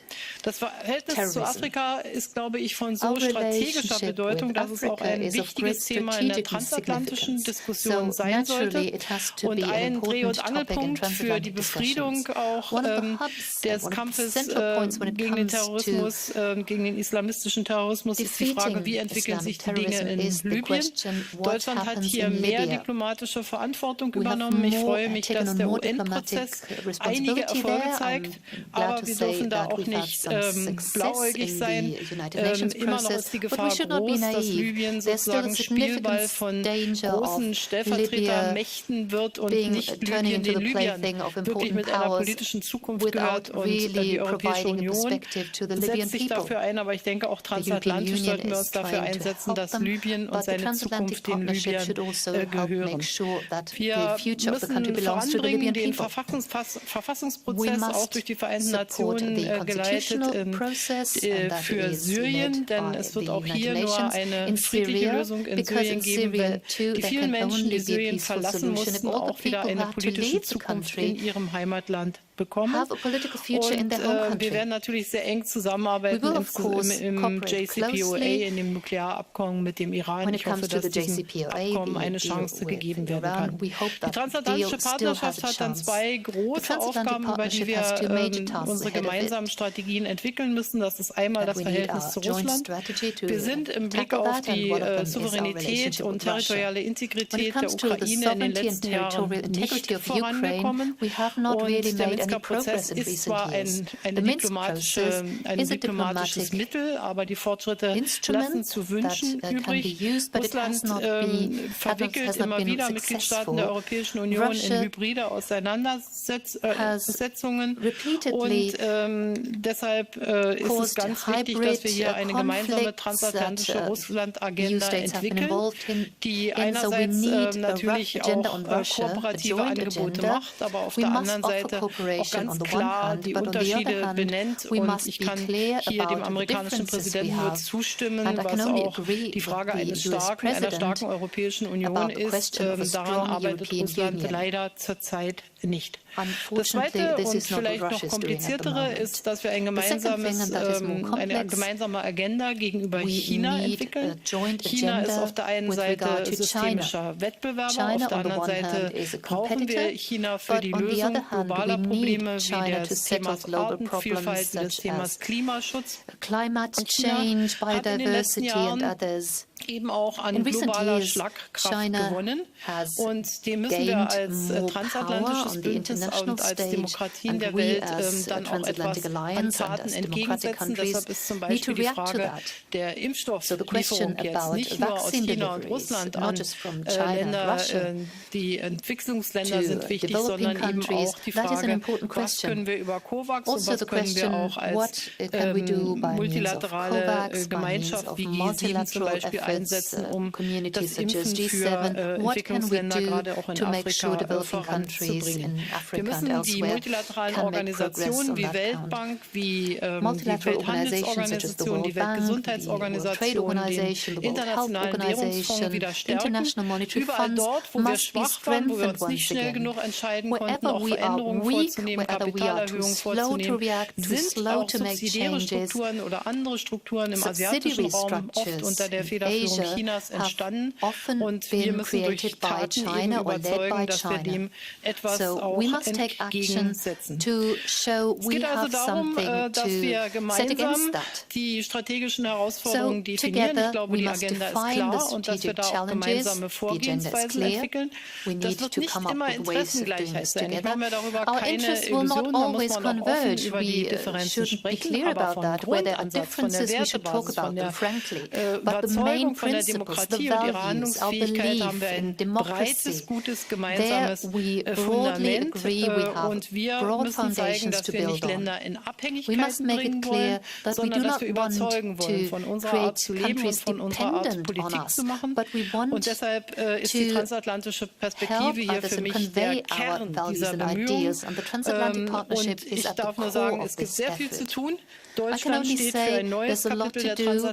Germany stands for a new chapter in transatlantic relations. We are ready for this, and I'm delighted to say we are ready to do this here at the Security Conference. Vielen Dank, Frau Bundeskanzlerin. Das ist eine sicher viele erfreuende, positive transatlantische Message. Ganz herzlichen Dank dafür. Und jetzt gehen wir direkt von Berlin nach Paris. I have the pleasure now to welcome the President of the French Republic, Emmanuel Macron, after being our guest at the Munich conference in this very hall a year ago. This is his second time to speak to us. President Macron will make a statement in French, and he has agreed to take some questions after that in English. So now, Monsieur le Président, vous avez la parole. Je suis très content d'avoir vous de nouveau à Munich. Merci beaucoup. President Macron, you have the floor. It's a pleasure to have you again here in Munich. Monsieur l'ambassadeur, heureux d'être là et de pouvoir juste dire quelques mots peut-être avant de répondre à vos questions, suite à ce que le président Biden et la chancelière Merkel viennent d'exprimer et dans lequel je me retrouve pleinement. Écoutez, vous nous lancez un défi au fond qui est de savoir comment l'alliance transatlantique et comment l'Ouest peut être utile. Moi, je pense que nous avons un common destiny, en tout cas un rôle historique aujourd'hui. Et je voudrais juste, au fond, partager deux grandes idées. La première chose que nous devons faire, me semble-t-il, entre Américains et Européens qui se retrouvons à nouveau avec une volonté commune d'avancer, de partager les mêmes valeurs, la première chose, c'est d'avoir un multilatéralisme qui produit des résultats, qui soit utile.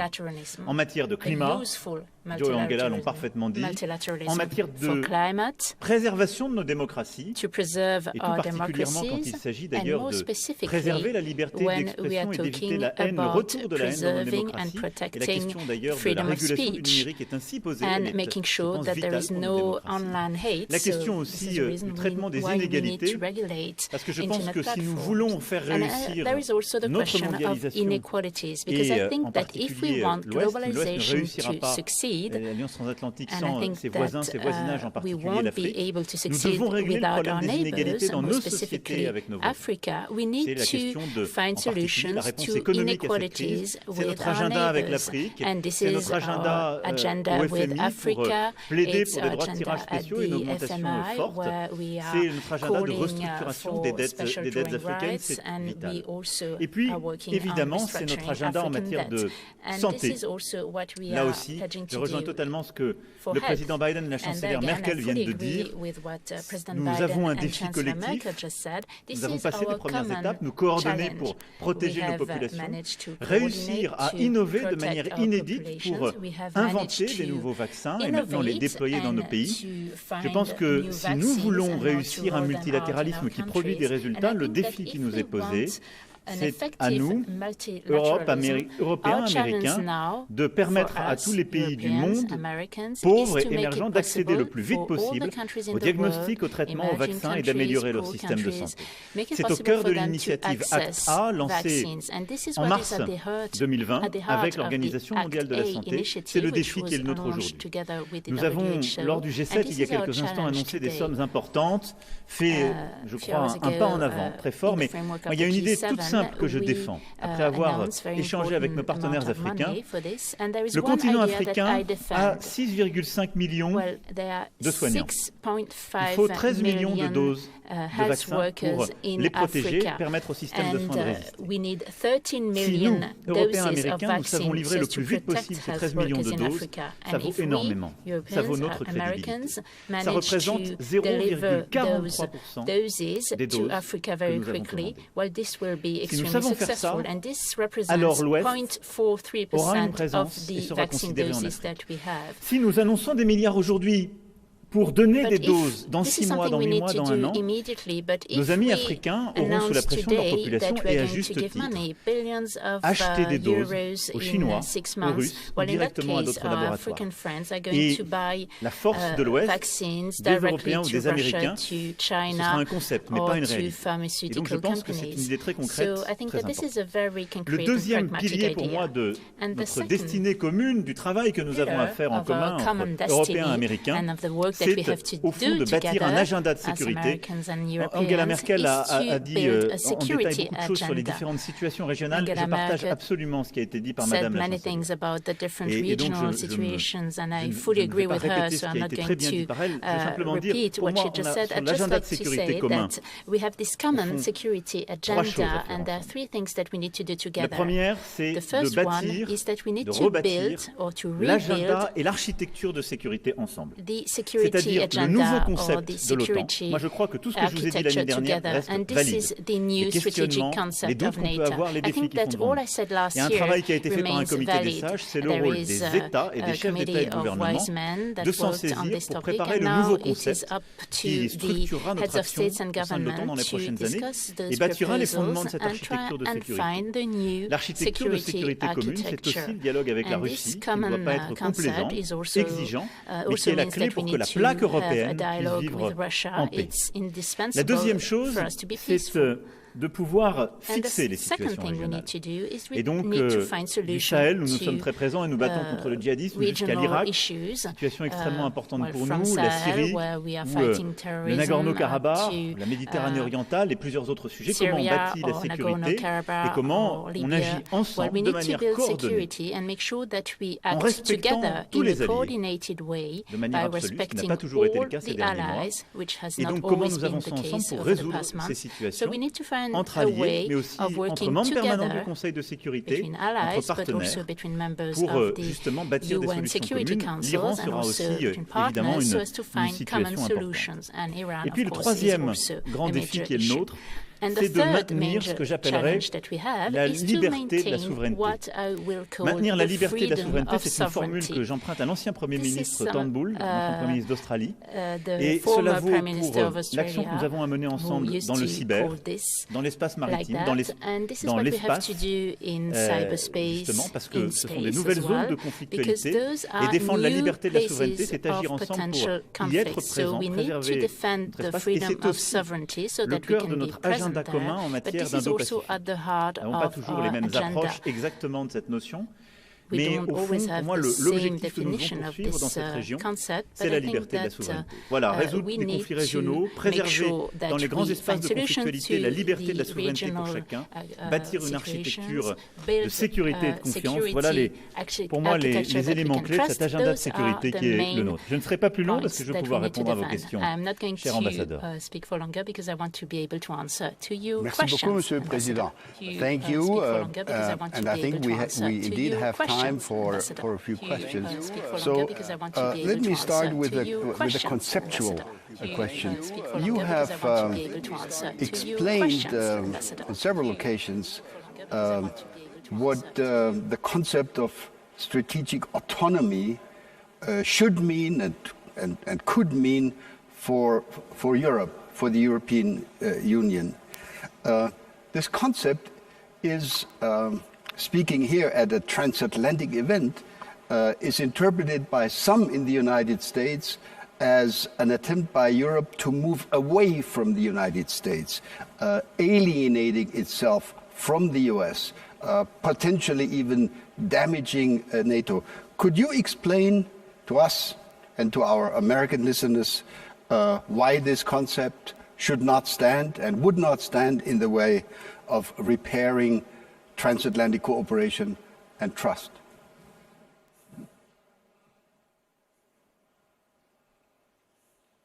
The opposite, indeed. First, because when you look at the burden sharing within NATO, a large part of the investment, a large part of the commitments were made by the US. This is why, as Chancellor Merkel fairly said, we have to increase our defense investment. We will reach in the coming months the 2% of our GDP in defense expenditures. And I think this is very important because this is the way to rebalance the transatlantic relation and to provide the evidence to our US friends that we are reliable and responsible partners. And I think having a European Union much more invested in defense makes us much more credible as members of NATO. This is the first point. We reduce the net contribution of the US in the partnership. We take our responsibility, we provide the evidence, we are reliable. The second point is that when you look today at the situation, we need more Europe to deal with our neighborhood. I listened very carefully to President Biden and the common challenges. We do have common challenges in Africa, in Middle East. But we have an agenda which could be not totally different, but with, I would say, perhaps not the same level of priority. One of President Biden's predecessors said at a point of time, now the US is become a Pacific power, meaning looking at China and the Pacific Ocean. It means that it will refocus the US to other regions than our neighborhood. During decades, the US within NATO was totally focused on Europe, defense of Europe, and our neighborhood. And I think it is time for us to take much more of the burden of our own protection. Europe, the European Union, its key members, have to be part of the solution of their own security. When we speak about this architecture of trust and security, when we discuss with Russia or China about ballistic missiles or missiles involving our countries, we should be part of the negotiation. When we speak about security at our borders, it is normal that sometimes the US could decide to be less involved. If we are too much dependent in the US within NATO, we can put ourselves in the situation to be no more protected at our borders. And we experienced this situation in 2013, de facto, in Syria. So I think we have to be a trustful partner. I do believe in NATO. I do believe NATO needs a new political momentum and clarification of its strategic concept. And NATO needs more political approach.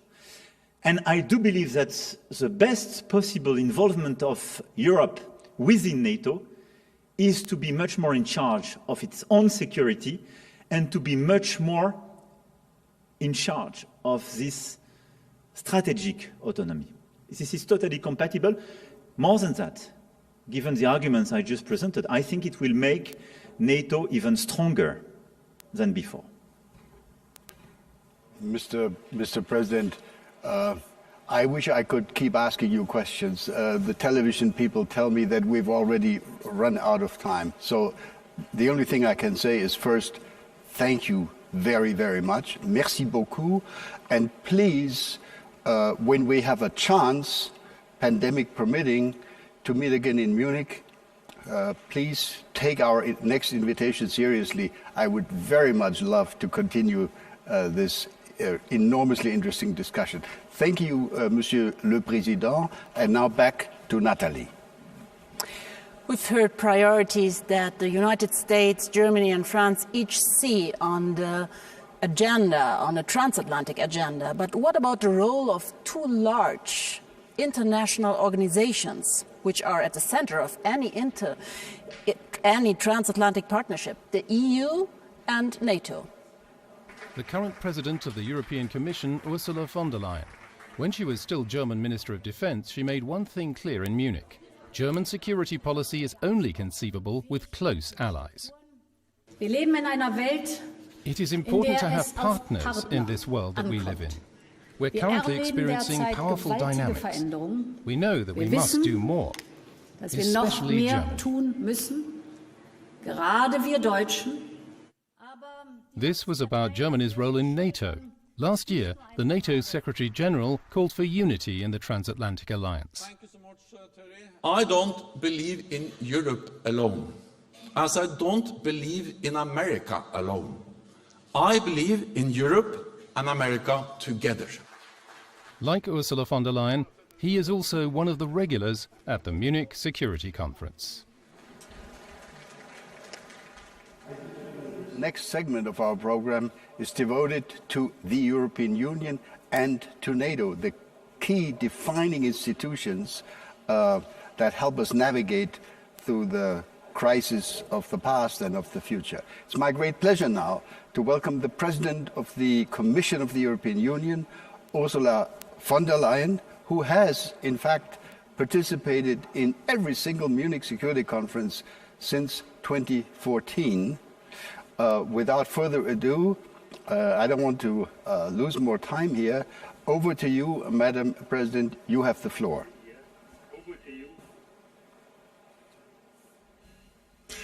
Thank you so much, lieber Wolfgang Ischinger. Ladies and gentlemen, indeed, I vividly remember how 2 years ago Joe Biden promised at the Munich Security Conference, we will be back.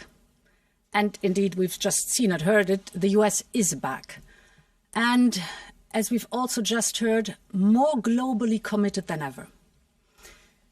This commitment couldn't come at a better time. How we come out of this crisis will have profound consequences for our citizens, for our economies, and also for the position of our common alliance in the post-COVID world. And let me give you two examples for what could be driving our new global agenda. The first example is climate change.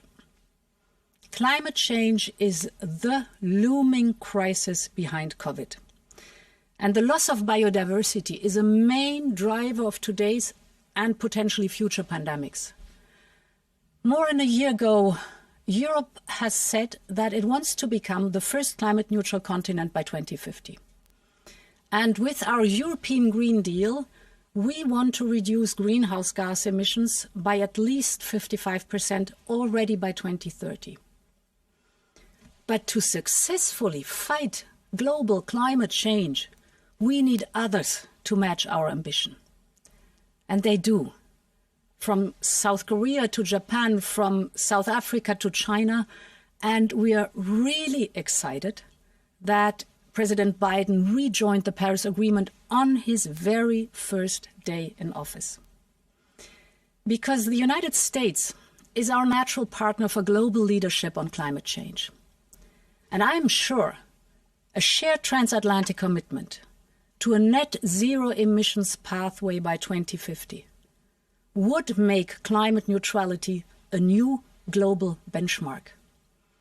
And it would be a timely message in the run-up to the COP26, the next UN climate change conference, to be held in Glasgow later this year. We've just heard it. I also commend President Biden's initiative to host a Climate Leaders Summit on Earth Day, because now is the time for action. And this is also true when it comes to the digital world and the impact it has on our democracies. And this is my second example. The storming on the US Capitol was a turning point for our discussion on the impact social media have on our democracies. This is what happens when words incite action. In a world where polarizing opinions are the most likely to be heard, it is only a short step from crude conspiracy theories to the death of police officers. In September, the Commission launched the Digital Services Act and the Digital Market Act, our new framework for the digital market. And of course, imposing democratic limits on the uncontrolled power of the big tech companies alone will not stop political violence, but it is an important step. At its most basic, we want to make sure that what is illegal offline is also illegal online. And we want clear requirements that internet firms take responsibility for the content they distribute, promote, and remove. Because we just cannot leave decisions which have a huge impact on our democracies to computer programs without any human supervision, or to the boardrooms in Silicon Valley. And the latest decision on Facebook regarding Australia is just another proof for that. Today, I want to invite our American friends to join our initiatives. Together, we could create a digital economy rulebook that is valid worldwide. A set of rules based on our values: human rights and pluralism, inclusion, and the protection of privacy. We need to join forces and protect these values with all our energy. Ladies and gentlemen, a more and more assertive China has shown robust economic growth in 2020, despite the pandemic. And a more and more defiant Russia continues to breach international rules at home and abroad, despite growing protests of its own citizens. It is up to us, the United States and Europe, to strengthen our cooperation again as proven and trusted partners, as indispensable allies, shoulder to shoulder, because if we lead the way, this is not only about joining forces. This is a signal to the world. Thank you. Thank you very much, Madam President. Thank you very much. As you know very well, we have this wonderful program, the Munich Young Leaders, which is co-organized by the Kerber Foundation. And the first question that we would like to put to you comes from one of our Munich Young Leaders, from Caroline Schmutte from Germany. Caroline, please.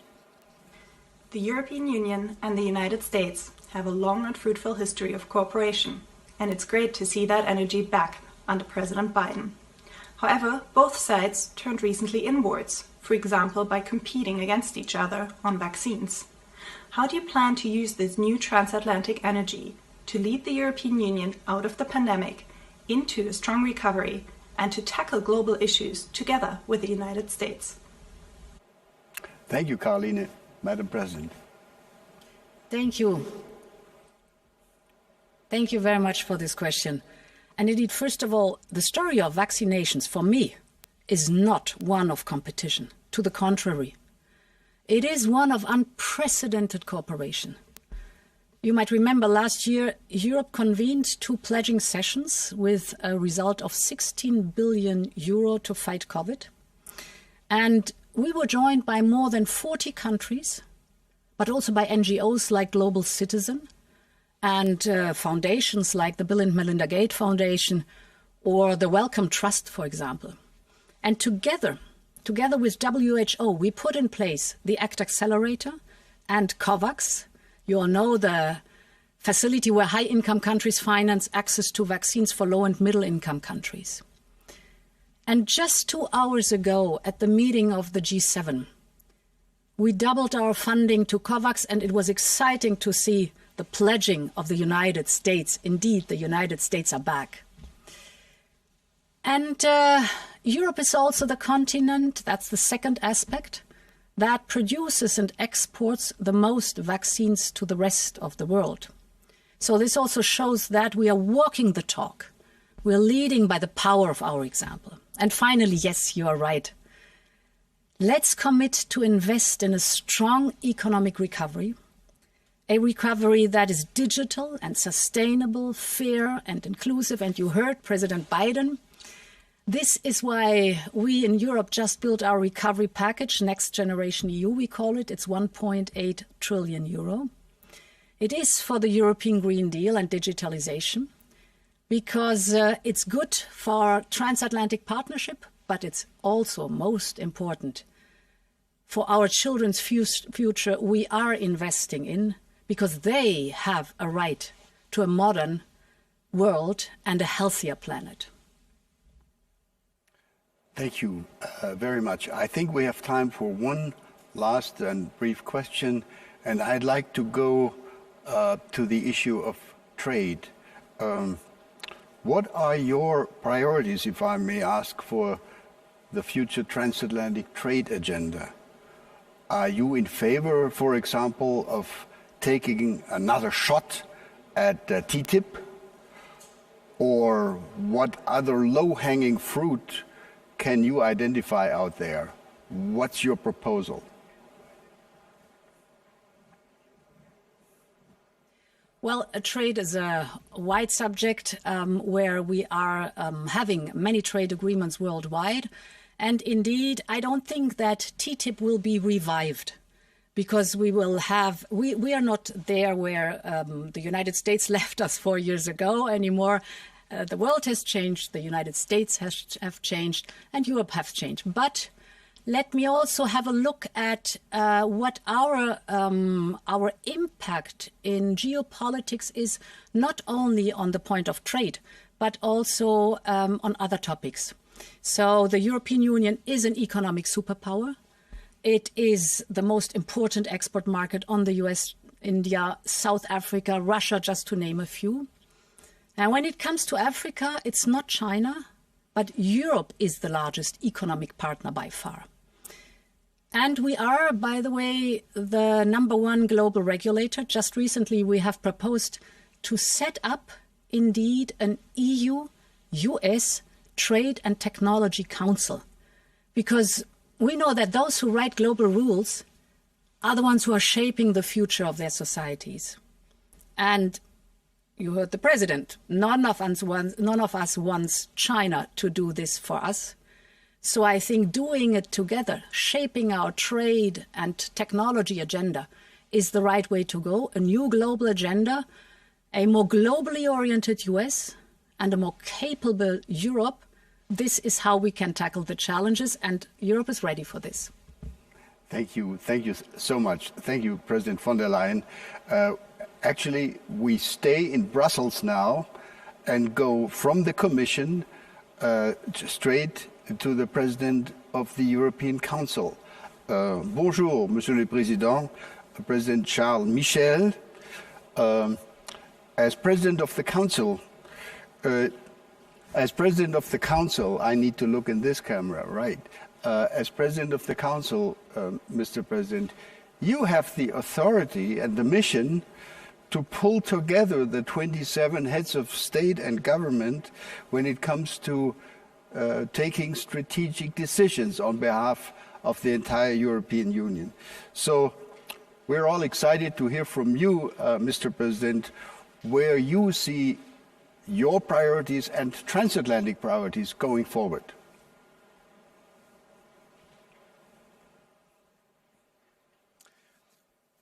First of all, I want to thank you, Ambassador Ischinger. It's a great initiative to bring together again transatlantic partners to discuss the great challenges ahead. In the last 75 years, the relationship between Europe and the United States has been the backbone of the rules-based international order. This partnership is underpinned by multiple pillars: our security and defense alliance through NATO, our strong economic cooperation, and of course, the rich relationship between our peoples. This is a critical time for Europe, for the United States, and for the world. And we are confronted by massive challenges. And this makes our alliance with the US both vibrant and vital. And again, it's more necessary than ever. This is why the European Council, all the 27 European leaders together, have reaffirmed its strategic importance. And I believe both sides now want to rejuvenate and solidify our bond. I call it a new founding pact. It's worth reflecting on what the fundamentals of this pact should be. I sum it up in 3 words: values, prosperity, and influence. First, our values. Together, our values are those of the free world: human dignity, democracy, freedom, and the rule of law. These values represent the cornerstone of our relationship. If our relationship went through 4 bumpy years, it was not because of differences of views or interests. These are normal. Rather, it was because respecting rules and respecting agreements were no longer a given. And that's why we appreciate the commitment expressed by President Biden. We will lead not merely by the example of our power, but by the power of our example. It's precisely when we respect our common values, when we respect each other as equal partners, that we can resolve our differences. It's precisely when those values are challenged by others that we must lead by example to defend them and promote them, at home and abroad. Today, recovering from COVID-19 is our first priority. And more than ever, we must show our peoples that our system of free societies and open economies works, and that it works for all. We, the EU and US, need to join forces to make trade, digital development, green transition, and fair taxation contribute to greater prosperity and well-being for our citizens. We want to build back a better, fairer, and greener world for all, and this is our European ambition. And we think international cooperation is the only way to succeed. Now that America, under the Biden-Harris administration, we join this common endeavor, our alliance, along with our like-minded partners, constitutes a formidable and influential power. When we are on the same page, we have greater influence to promote democracy and drive forward our economies. Together we are stronger to defend the rules-based international order from the attacks of autocratic regimes, whether from Russia, China, or Iran. And we are stronger to ensure peace and security. When we share the same view of prosperity and well-being, we have greater capacity to deal with major economic actors, to bring them to more fairness and reciprocity while avoiding detrimental competition between ourselves. A strong partnership needs strong partners, and that's why we, in Europe, are growing stronger to increase our strategic ability to act for our common values, for more prosperity, and for more security. We want to be a strong and reliable partner. Let's make our partnership a powerhouse for a better world. Welcome back, America. Thank you. Thank you, Mr. President. Thank you very much. But if you allow, let me push you just a little bit on this agenda. There are so many issues out there, as have been presented by President Biden, by your colleague Ursula von der Leyen, by Chancellor Merkel, etc. In your view, which ones are the single most important issues that deserve to be tackled between Brussels and Washington in the weeks, months, and hopefully the year or the 2 years to come? Certainly the first priority for us is to work together at the international level, because we think that we need to work in order to develop more prosperity. It means that we need to develop the economic cooperation. And Ursula gave a very good example with the digital transition, the digital agenda. We think indeed that data will be the resource number one of the 21st century. And we think at the same time that we need to facilitate, to encourage the exchange of data.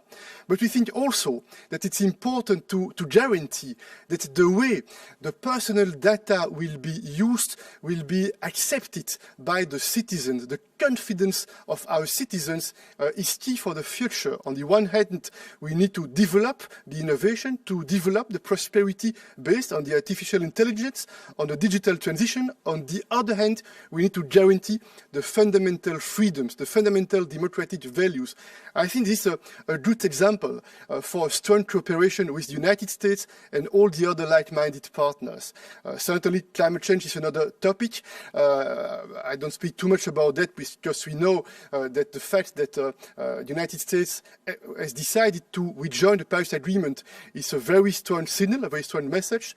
And my third point is certainly the security topics, the geopolitical topics, China, Russia, how we can work together in order to make sure that we have more positive influence for a better world and in order to promote our strong democratic values. Thank you very much, President Michel. I really appreciate your willingness to participate in this program this afternoon.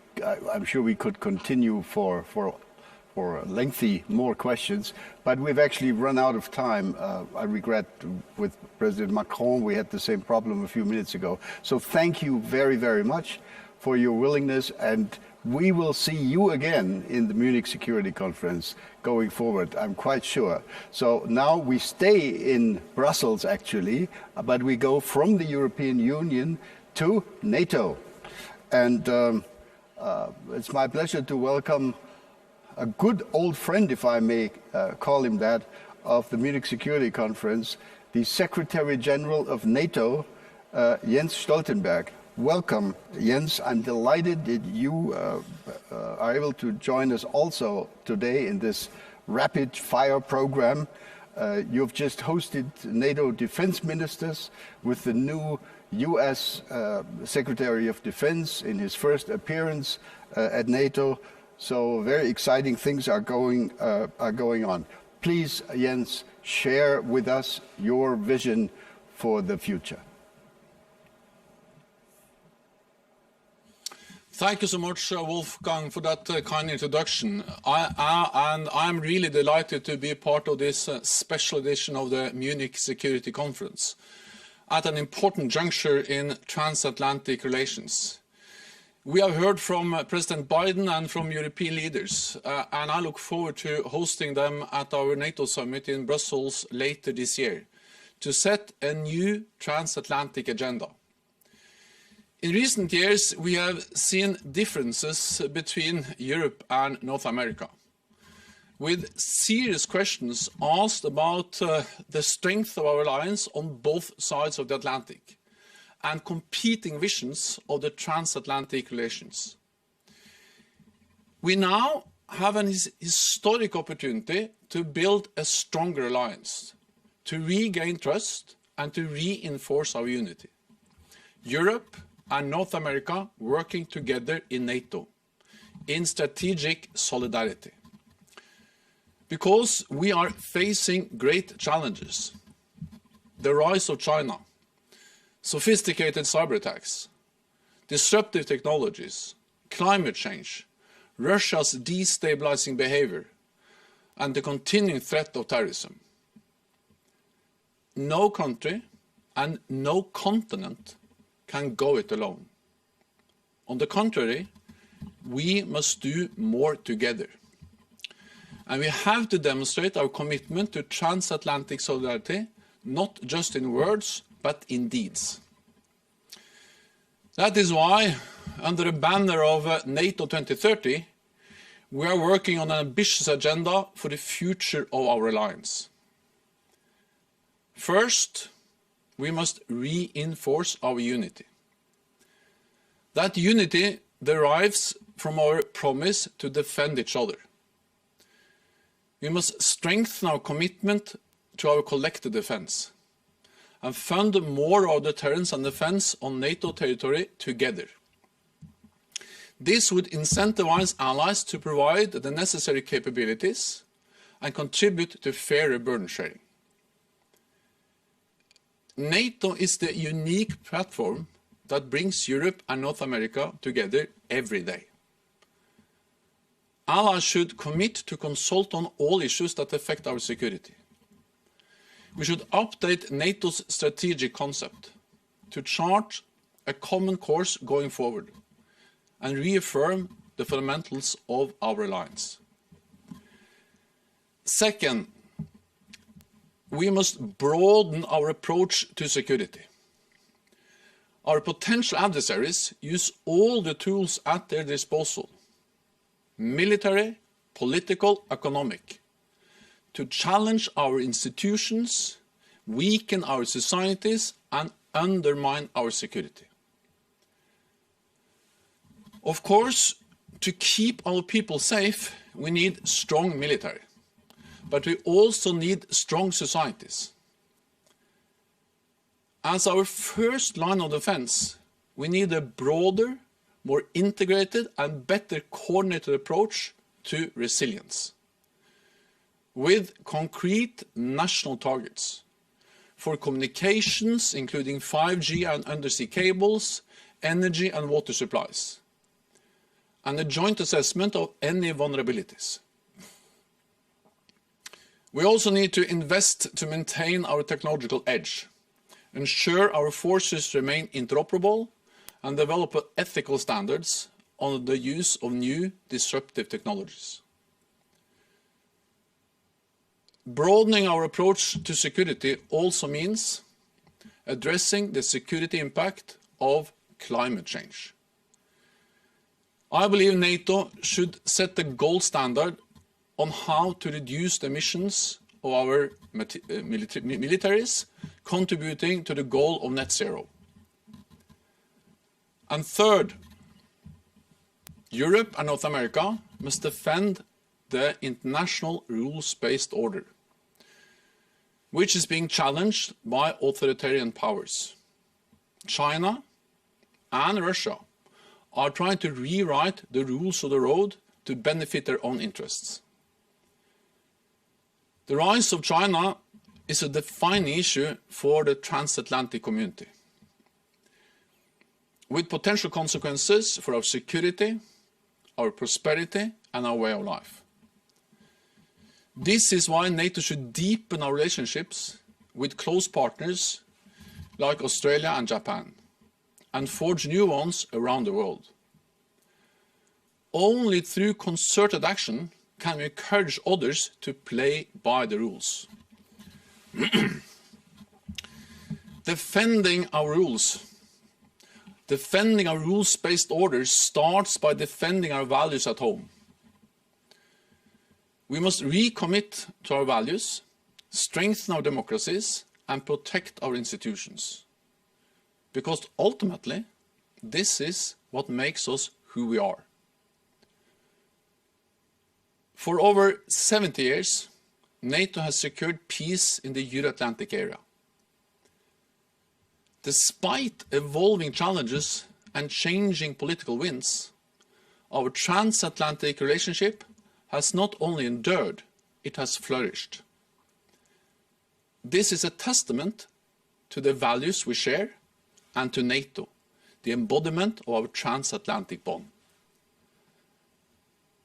We all have a responsibility to seize this moment, to strengthen that bond, and to keep Europe and North America together in strategic solidarity. Thank you.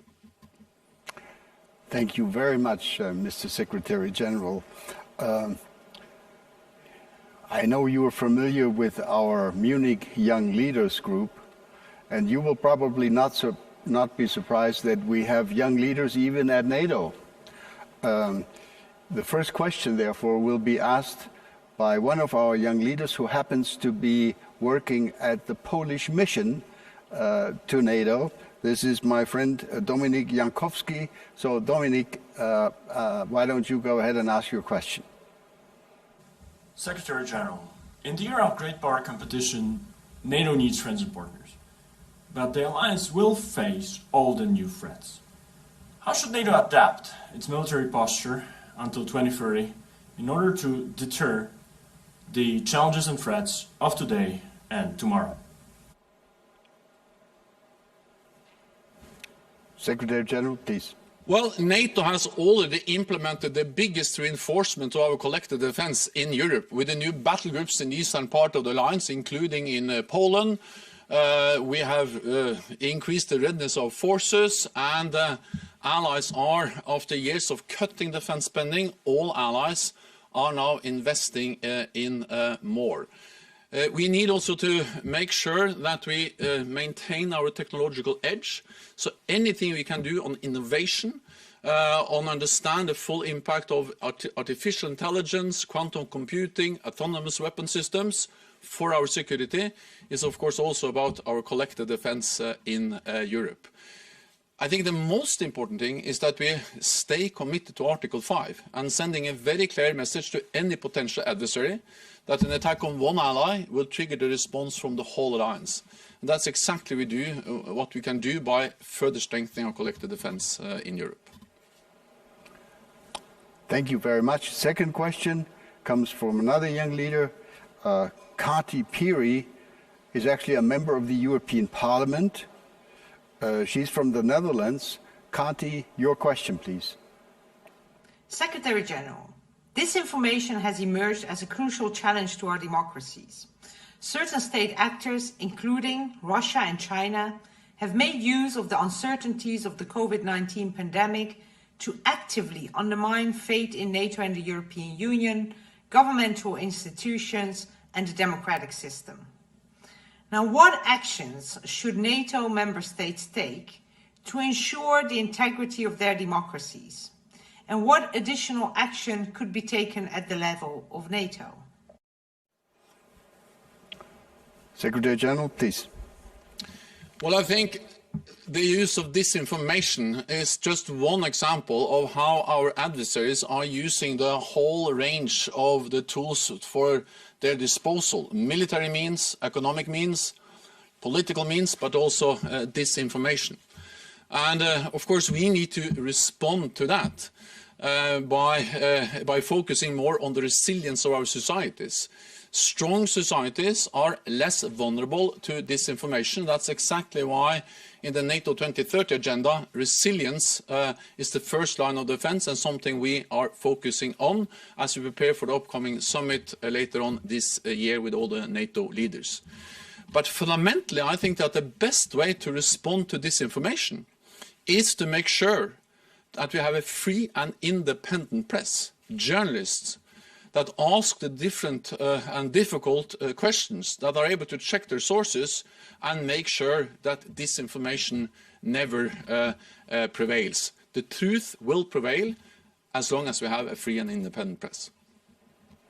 Thank you very much. I think we have time for one or two brief additional questions. Let me ask one on the relationship between NATO and the European Union. I know, Jens, that you have been very, very strongly engaged in creating better institutional and operational links between the two organizations. Describe to us, if you could, in a few words, how you see this going forward. And could close NATO-EU cooperation also provide the kind of framework for all of us meeting the challenge of China? Because I'm not so sure everybody will want to have only NATO as the organization responsible for handling this relationship, and maybe only the European Union will also not be sufficient to cover the whole ground. Please.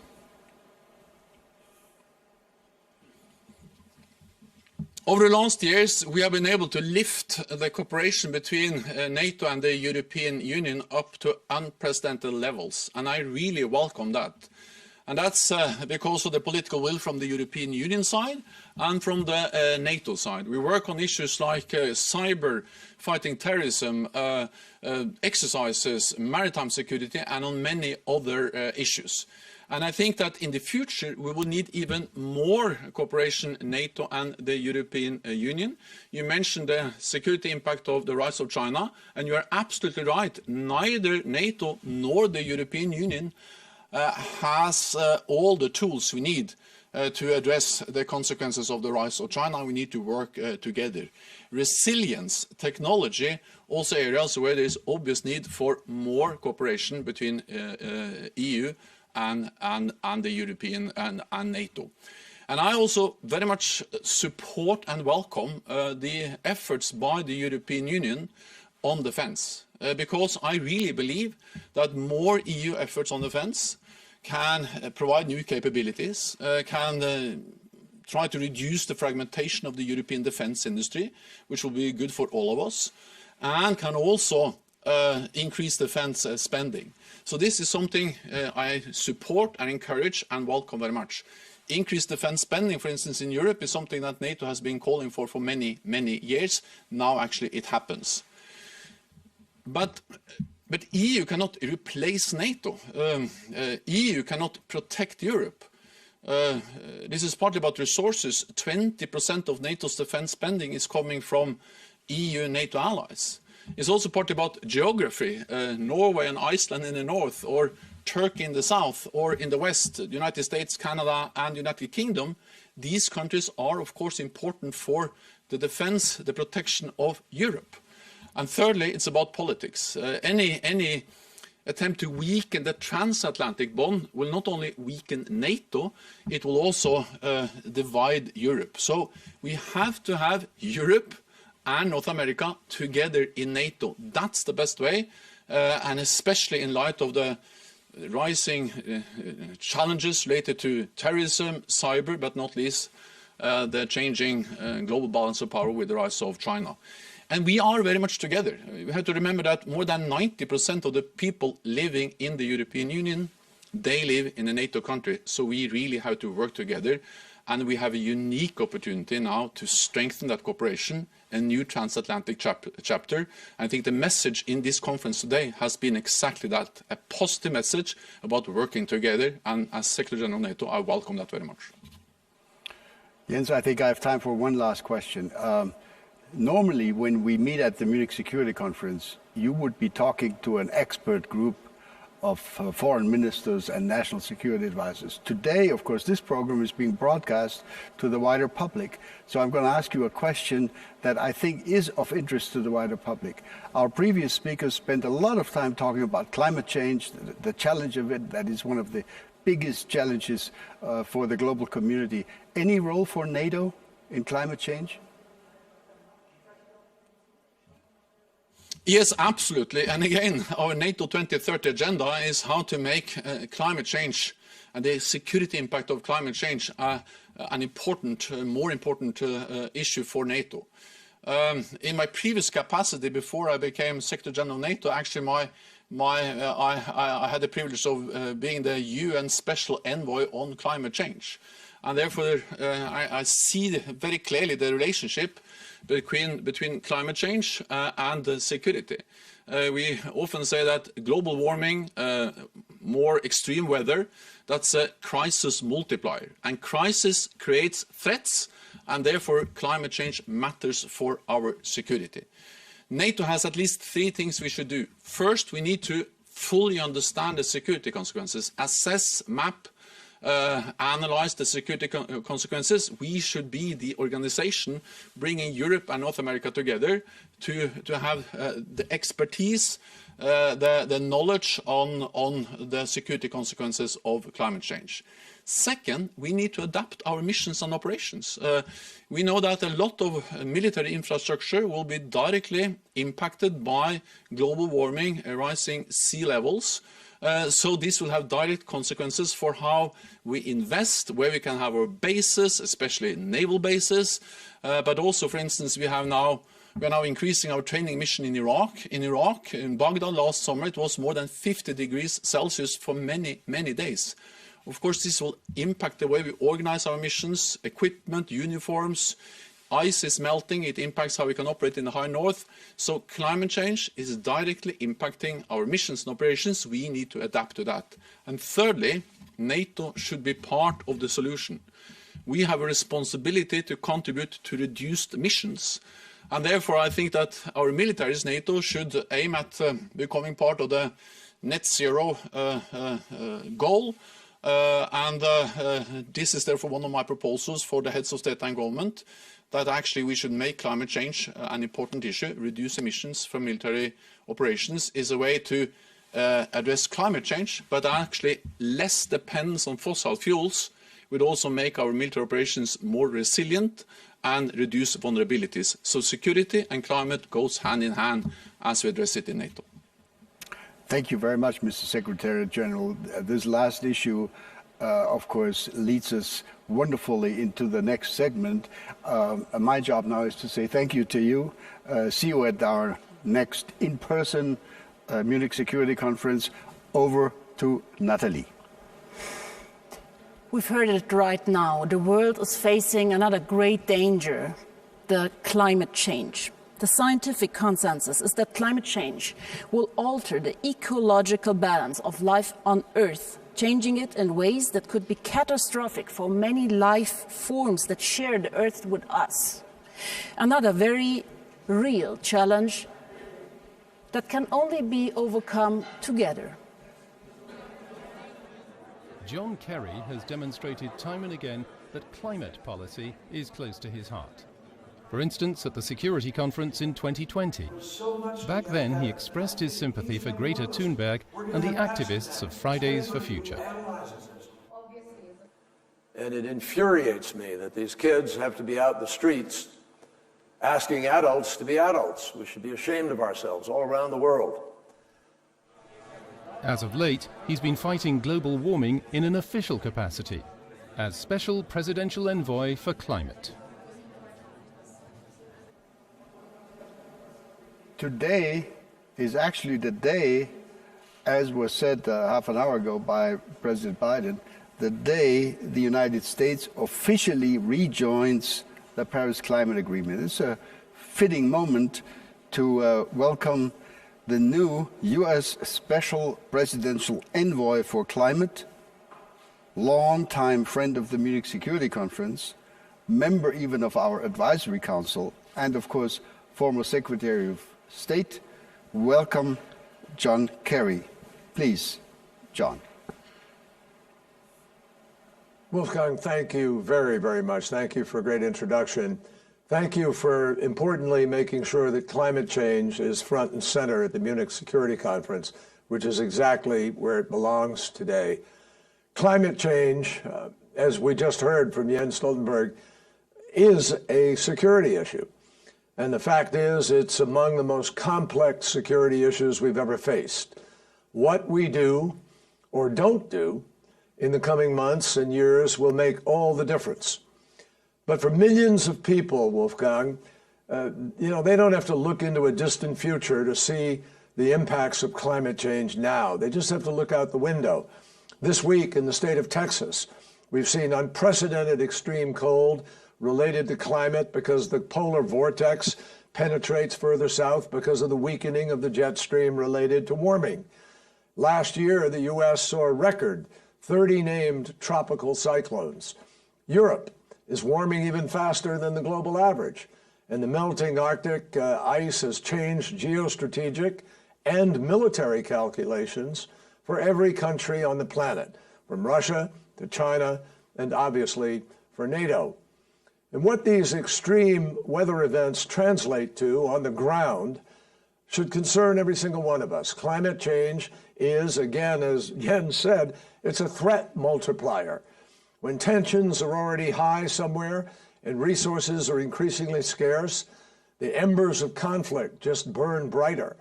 And when farmers can no longer make a living because the weather is so extreme and unpredictable, they become increasingly desperate.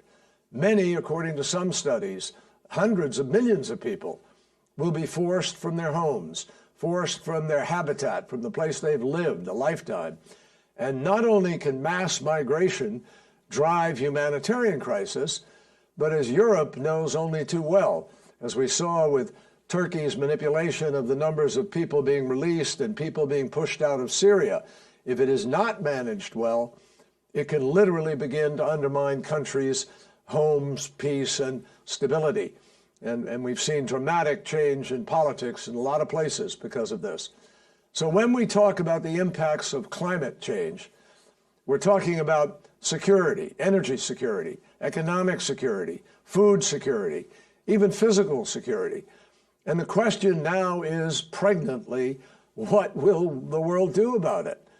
3 years ago, scientists warned that if we want to prevent the worst consequences of the climate crisis, we have to limit the planet's warming to 1.5 degrees Celsius.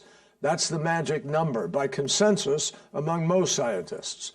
The same group of scientists told us that we had 3 years ago about 12 years. So now, 3 years later, 3 years wasted, sadly, largely because of our president in the United States, around 2030 is the date at which we have to get the world now on the right path in order to cap the warming at that level of 1.5. So we are absolutely clearly, without question, now inside the decisive decade. It is simply not acceptable, Wolfgang, for countries to think they can go to Glasgow, the meeting we will have, the COP in November, and simply put big numbers out for projections 30 and 40 years from now or longer. It's what people will do in the next 10 years that matter. That's what we have to talk about. What are we going to do starting now, going to 2030, for the simple reason that if we do not sufficiently reduce our emissions, and that is true for the United States, as it is true for other major emitting countries like China and India and Russia and Japan and so forth, and the EU as a whole, if we don't reduce it, then we simply have not any longer got the possibility of holding the temperature at 1.5 degrees or of having net zero by 2050. And unfortunately, today, the day the United States formally re-enters the Paris Agreement, today, the fact is that only 1 or 2 countries are actually meeting what they said they do for Paris. And even if we did everything we said we'd do in Paris, the Earth's temperature will rise to about 3.7 degrees. So we have to raise ambition. That is why President Biden moved to rejoin the Paris Agreement hours after he was sworn in on day 1. It is a process that takes 30 days. That means that as of today, we are officially back in again. But in rejoining, we got to be really honest with each other. We have to be humble, and most of all, we have to be ambitious. We have to be honest that as a global community, we're not close to where we need to be. We have to be humble because we know the United States was inexcusably absent for 4 years. And most of all, we have to be ambitious, all of us, because we have to get the job done. In November, when we convene in Glasgow for the UN Climate Conference, COP26, I believe it is our last best hope to get all of our nations on the right road to keep us at the 1.5 and achieve a net zero by 2050. We all need to develop not just a number, but a roadmap for how we will actually make the dramatic progress we need to make over the next 10 years, and what we will specifically do to get to net zero by no later than 2050. And we need to be working hand to hand with the private and public sector to provide the finance, which will be critical, finance in the trillions, in order so that countries can do what they have to do. We're already hard at work on this. We will spend the coming weeks and months working very closely with our European allies at the Leader Summit that President Biden will host in April, at the gatherings like the G7, the G20, at Kamilar, at our Oceans Conference, and in the Arctic Council, anywhere and everywhere we can leading into the United Nations meeting in New York in September, and then Glasgow. Wolfgang, there's simply no faking it at this moment. Failure is really not an option if we expect to pass the Earth on in the shape that it needs to be to future generations. And so we all need to determine what success looks like, how to achieve it, and commit ourselves to get this job, above all, to get this job done. Thank you, and I'm happy to take a couple of questions. Thank you, Secretary Kerry. I would like now to invite one of our Munich young leaders, Ottilia Mauknanidze from Zimbabwe, to comment.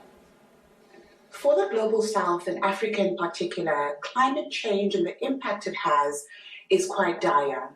It has an impact on human security, on development, on stability, and food security. And that means responses both at local, national, regional, as well as international level have to be crafted to respond to the particular needs. Whether it's the drying up or the high temperatures in the Lake Chad Basin and the Sahel, or the locusts and the rains in East Africa, or the increasing cyclones and flooding in Southern Africa, these are key challenges that Africa faces, but that are also confronted by other regions in the world. Working together through a multilateral system that seeks to respond to these key challenges is important. To do this, beyond the Paris Climate Accord and beyond future-proofing the world, we need to respond to the now, and we need to do it urgently. Thank you, Ms. Mauknanidze. Secretary Kerry, now we have a question from our Munich young leader, Claudia Gammon from Austria. The US administration's climate plans closely resemble those of the European Union's Green Deal. A transatlantic partnership for climate security would therefore only feel natural. The European Union uses a trading system for carbon emissions, and we're considering additional measures to stop carbon leakage. But what steps could the US and the EU set together to try and build the biggest climate-neutral trading area? Thank you, Claudia. Secretary? Excuse me. Well, Claudia, yes. Claudia, thank you very much for the question. The answer is that we tried to do a trading system in the United States a number of years ago, but we had political challenges in getting it done. We do have a trading system in California, Washington, Oregon, and Canada. We have one on the East Coast called RGGI in the Northeast. And I think that this will increasingly become a key issue between all of us, because many people believe that the biggest return we get on our efforts could come from pricing carbon one way or the other. Obviously, creating a market is a way to price it. So I believe this is going to be very much part of our discussions. We need to come together. Europe and the United States could help by harmonizing some of the regulations and also the finance regulations. I know many companies are beginning to become much more tuned into their stakeholder rather than just shareholder responsibilities.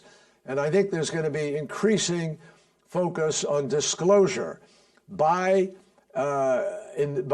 companies with respect to their preparation for the impacts of climate and the way in which that relates to the investing world. And this disclosure is going to become, I think, a very critical driver of good investment moving into alternative, renewables, sustainable energy, different new kinds of energy, whether it's hydrogen, different initiatives like battery storage or fusion or fission. I mean, there's so many different possibilities. What Europe and the United States could do together, I think, is help focus much of that energy, many of those efforts, and help to create a harmonizing of the definitions and the rules and regulations that will help govern the allocation of capital going forward. We have a second question for you, Secretary, from Shafat Munir from Bangladesh. Special Envoy John Kerry, thank you for your remarks. This is a question on Bangladesh. Bangladesh is going to be a major victim of sea level rise. The sea level rise projected by the IPCC could potentially result in the displacement of 25 to 30 million people. This will be a major destabilizing factor not only for our country but for the wider region, with significant security implications. Is the international community taking note of this and preparing for this eventuality? Thank you, sir. Thank you, Shafat. Secretary Kerry? Well, I can't, Shafat, I can't speak for everybody in the international community, but I will tell you that we've been on the job now for a matter of, 2 weeks, 3 weeks, I guess, something like that. And among my earliest calls was my call with the finance minister and then the foreign minister of Bangladesh. And we are inviting a number of countries like Bangladesh and others that wouldn't normally come to a major developed country summit, but we want these stakeholder nations to be present so that everybody will take account in the way that you have asked. And so in April 22nd, we will have we can't have everybody. We're not going to run a mini Glasgow, but we are going to have a sufficient number of representative regional participants so that the major emitting countries, the 17 major economies of the world and several other big emitting countries, will take note, as you've said, of the plight of people who are the victims of what has been building now ever since the Industrial Revolution.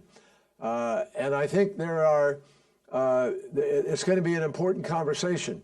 The island Pacific states, for instance, will be represented. I know my friend, the president of Palau, Tommy Ramengansau, has been a powerful advocate for facing up to the reality of what will happen to many of these states.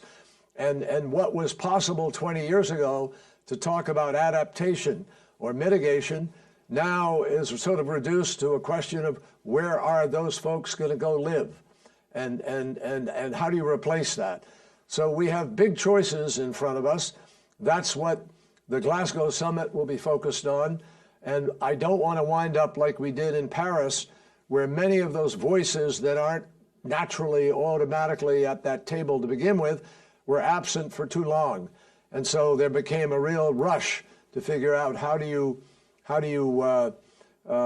adequately get inclusive and bring their thoughts to the table. We're going to begin at the beginning, at least from our point of view, and I think everybody's going to listen very, very carefully, because the reality of places in the world that were 130 degrees Fahrenheit, I think Jens mentioned 50 degrees centigrade, you can't live and work in conditions like that, and that will drive major migration as a consequence.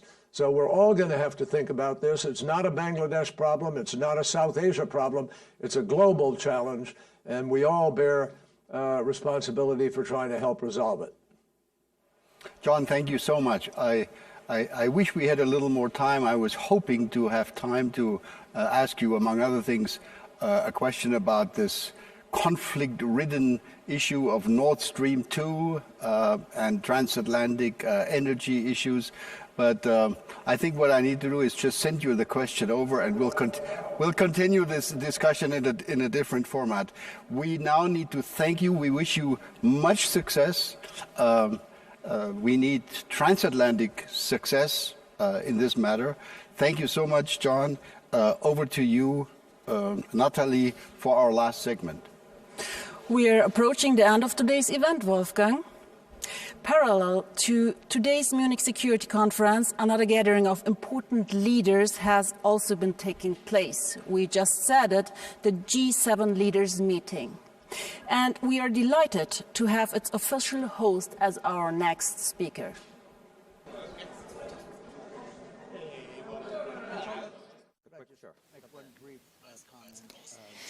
In 2017, Boris Johnson attended the Munich Security Conference for the first time. Then he was the foreign minister. A few months earlier, the majority of the population had voted to leave. But we're not leaving Europe. We will remain supportive of our friends and partners in the EU. Johnson criticized the hesitancy of Western states in Ukraine and Syria. Red lines were being crossed, he said, and Europe and the United States must not ignore that. We failed to deal with the Syrian crisis in the way that we might have done. We stepped back. Today, he's the Prime Minister of the United Kingdom and advocates more firmness on the part of NATO partners. Prime Minister, welcome. We're so delighted that we were able to figure out a way to include you in this program on this very busy day of yours, having just concluded the G7 leaders meeting. So welcome to the British Prime Minister. We're eager to hear about your personal vision for the transatlantic community going forward. You have the floor.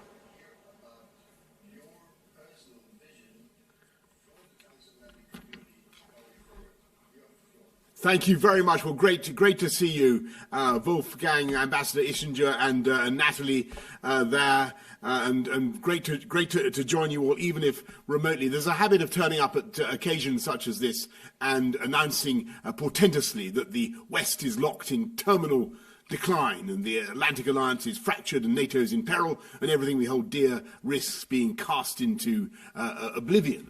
And that industry of pessimism has thrived, I'm afraid, recently, perhaps even in Munich.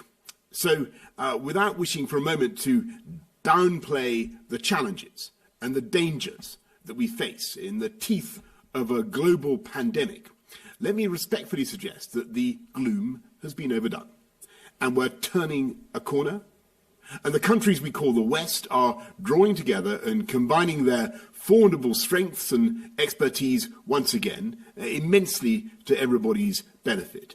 As you've seen and heard earlier, America is unreservedly back as the leader of the free world, and that is a fantastic thing. And it's vital for our American friends to know that their allies on this side of the Atlantic are willing and able to share the risks and the burdens of addressing the world's toughest problems. And that's exactly why Global Britain is there, and that's what Global Britain is striving to achieve. And I'm delighted to report that I did detect exactly that willingness among my fellow G7 leaders when I chaired a virtual meeting earlier today. The shared goals of the UK's presidency of the G7 are to help the world to build back better and build back greener after the pandemic and minimise the risk of a catastrophe like this happening again. We all have lessons to learn from an experience that none of us would want to repeat. At the last UN General Assembly, I proposed a 5-point plan to protect the world against future pandemics. And today, the G7 agreed to explore a treaty on pandemic preparedness, working through the World Health Organization, which would enshrine the actions that countries need to take to safeguard everyone against another COVID. I intend to bring together my fellow leaders, scientists, and international organizations for collective defense against the next pathogen, just as we unite against military threats. The heroic endeavours of the world's scientists produced safe and effective vaccines against COVID in barely 300 days. In future, we should aim to telescope that even more. By drawing together our resources, we should seek to develop vaccines against emerging diseases in 100 days. Even in the early weeks of the pandemic, I hope that we in the UK resisted the temptations of a sauve-qui-peut approach, and we tried to keep the flame of global cooperation alive. We helped to establish COVAX, the global alliance to bring COVID vaccines to developing countries, and today Britain ranks among COVAX's biggest donors, with the aim of supplying 1 billion doses to 92 nations. And we will also share the majority of any surplus from our domestic vaccination programme. When Oxford University and AstraZeneca began their momentous effort against COVID, their express aim was to design a vaccine that would be cheap to obtain and easy to store, so that it could be speedily administered by every country. Protecting ourselves also means tracking the virus's mutations, and nearly half of all the genome sequencing of possible COVID variants anywhere in the world has taken place in the UK. Now, we need to mobilise our shared experience to create an early warning system for the next pathogen, enabled by a worldwide network of pandemic surveillance centres. And the UK intends to work alongside the WHO and our friends to bring this about. If anything good can possibly come from this tragedy, we've at least been given the chance to build a global recovery on new and green foundations, so that humanity can prosper without imperiling the planet. And to that end, Britain, as you've just been hearing from John Kerry, will be hosting the COP26 in Glasgow in November. and I'm delighted that America, under President Biden's leadership, has rejoined the Paris Agreement. The UK's aim will be to help rally as many countries as possible behind the target of net zero by 2050. We were the first industrialized nation to adopt this goal, and we've made it legally binding and published our plan for a green industrial revolution to show how we will get there. So I hope that other countries will follow the UK's example. But we can only address global problems alongside our friends and extend Britain's influence around the world if the UK itself and our own citizens are safe, including from the terrorist threats that we all face. The starting point of our integrated review of foreign, defence and development policy, which will be published next month, is that the success of global Britain depends on the security of our homeland and the stability of the Euro-Atlantic area. If climate change and pandemics are silent and insidious threats, hostile states may seek to harm our people in more direct and obvious ways, as the Russian state did with reckless abandon in Salisbury 3 years ago, only to collide with the implacable, immovable rock of transatlantic solidarity, sanctions, and coordinated diplomatic expulsions. An outstanding act of collective security for which, once again, I thank our friends. If we are to assure our safety, our democracies need to strengthen their capabilities to meet the rigours of an ever more competitive world. And it's precisely for that reason that we can keep our people safe, by fulfilling our obligations to NATO and enhancing the UK's global influence. That's the reason I've decided to bolster our armed forces with the biggest increase in our defence budget since the Cold War. The UK's defence spending will rise by £24 billion over the next 4 years, comfortably exceeding the NATO pledge to invest 2% of GDP, and ensuring that we retain the biggest defence budget in Europe and the second largest in NATO after the United States. We will focus our investment on the new technologies that will revolutionise warfare, artificial intelligence, unmanned aircraft, directed energy weapons and many others, so that we stand alongside our allies to deter any adversary and preserve the peace. This year, the Royal Navy's new aircraft carrier, HMS Queen Elizabeth, will embark on her maiden deployment, sailing 20,000 nautical miles to the Indo-Pacific and back. On her flight deck will be a squadron of F-35 jets from the US Marine Corps. Among her escorts will be an American destroyer, showing how the British, American and European armed forces can operate hand in glove anywhere in the world. But investing in new capabilities is not an end in itself. The purpose of the military instrument is to strengthen diplomacy and therefore maximise the chances of a success. We do not wish to live in a world of unchecked rivalry or decoupling or obstacles to sensible cooperation and global economic growth. Nor are we concerned solely with trade. I hope the UK has shown by our actions that we will defend our values as well as our interests.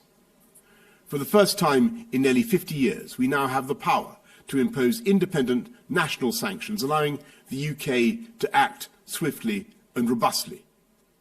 Our first decision was to create a Magnitsky regime designed to punish human rights offenders.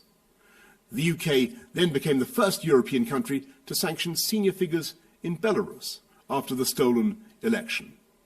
We've now imposed sanctions on over 50 human rights violators, including from Russia, Myanmar and Zimbabwe. We have consistently spoken out against China's repression of the Uyghur people in Xinjiang province and will continue to do so. We've introduced new measures to ensure that the supply chains of UK companies are not tainted by the violations in Xinjiang. After China broke a treaty and imposed a repressive national security law on Hong Kong, the UK offered nearly 3 million of the territory's people a route to British citizenship. We acted quickly and willingly with cross-party support at home to keep faith with the people of Hong Kong. Now that we've left the EU, Parliament has a greater say over foreign policy, and this has only reinforced our national determination to be a force for good in the world. Britain is working alongside France, Germany and the United States in a transatlantic quad to address the most pressing security issues, including Iran. And I sense a new resolve among our European friends and allies to come together and act again with unity and determination. And we witnessed that spirit after the attempted murder of Alexei Navalny as he recovered in a hospital bed in Berlin. While NATO was being written off in some places, the supertanker of European defence spending was quietly beginning to turn. And while this delicate high seas manoeuvre is far from complete, and the vessel needs to alter course, frankly, a good deal more, the fact is that NATO defence spending, excluding the United States, has risen by $190 billion since the Wales summit in 2014. When our allies on the eastern flank sought reassurance about their security, NATO responded by deploying a multinational force in Poland and the Baltic states. And the UK was proud to make the biggest single contribution, leading the battle group in Estonia, showing that we mean it when we say that our commitment to European security is unconditional and immovable. I believe that Europe increasingly recognises the necessity of joining our American friends to rediscover that far-sighted leadership and the spirit of adventure and transatlantic unity that made our two continents great in the first place. A new world is rising up around us. Patterns of trade and commerce are changing. The global centre of gravity is moving eastwards. The technological revolution proceeds with blistering speed. But none of us should fear or resent these changes.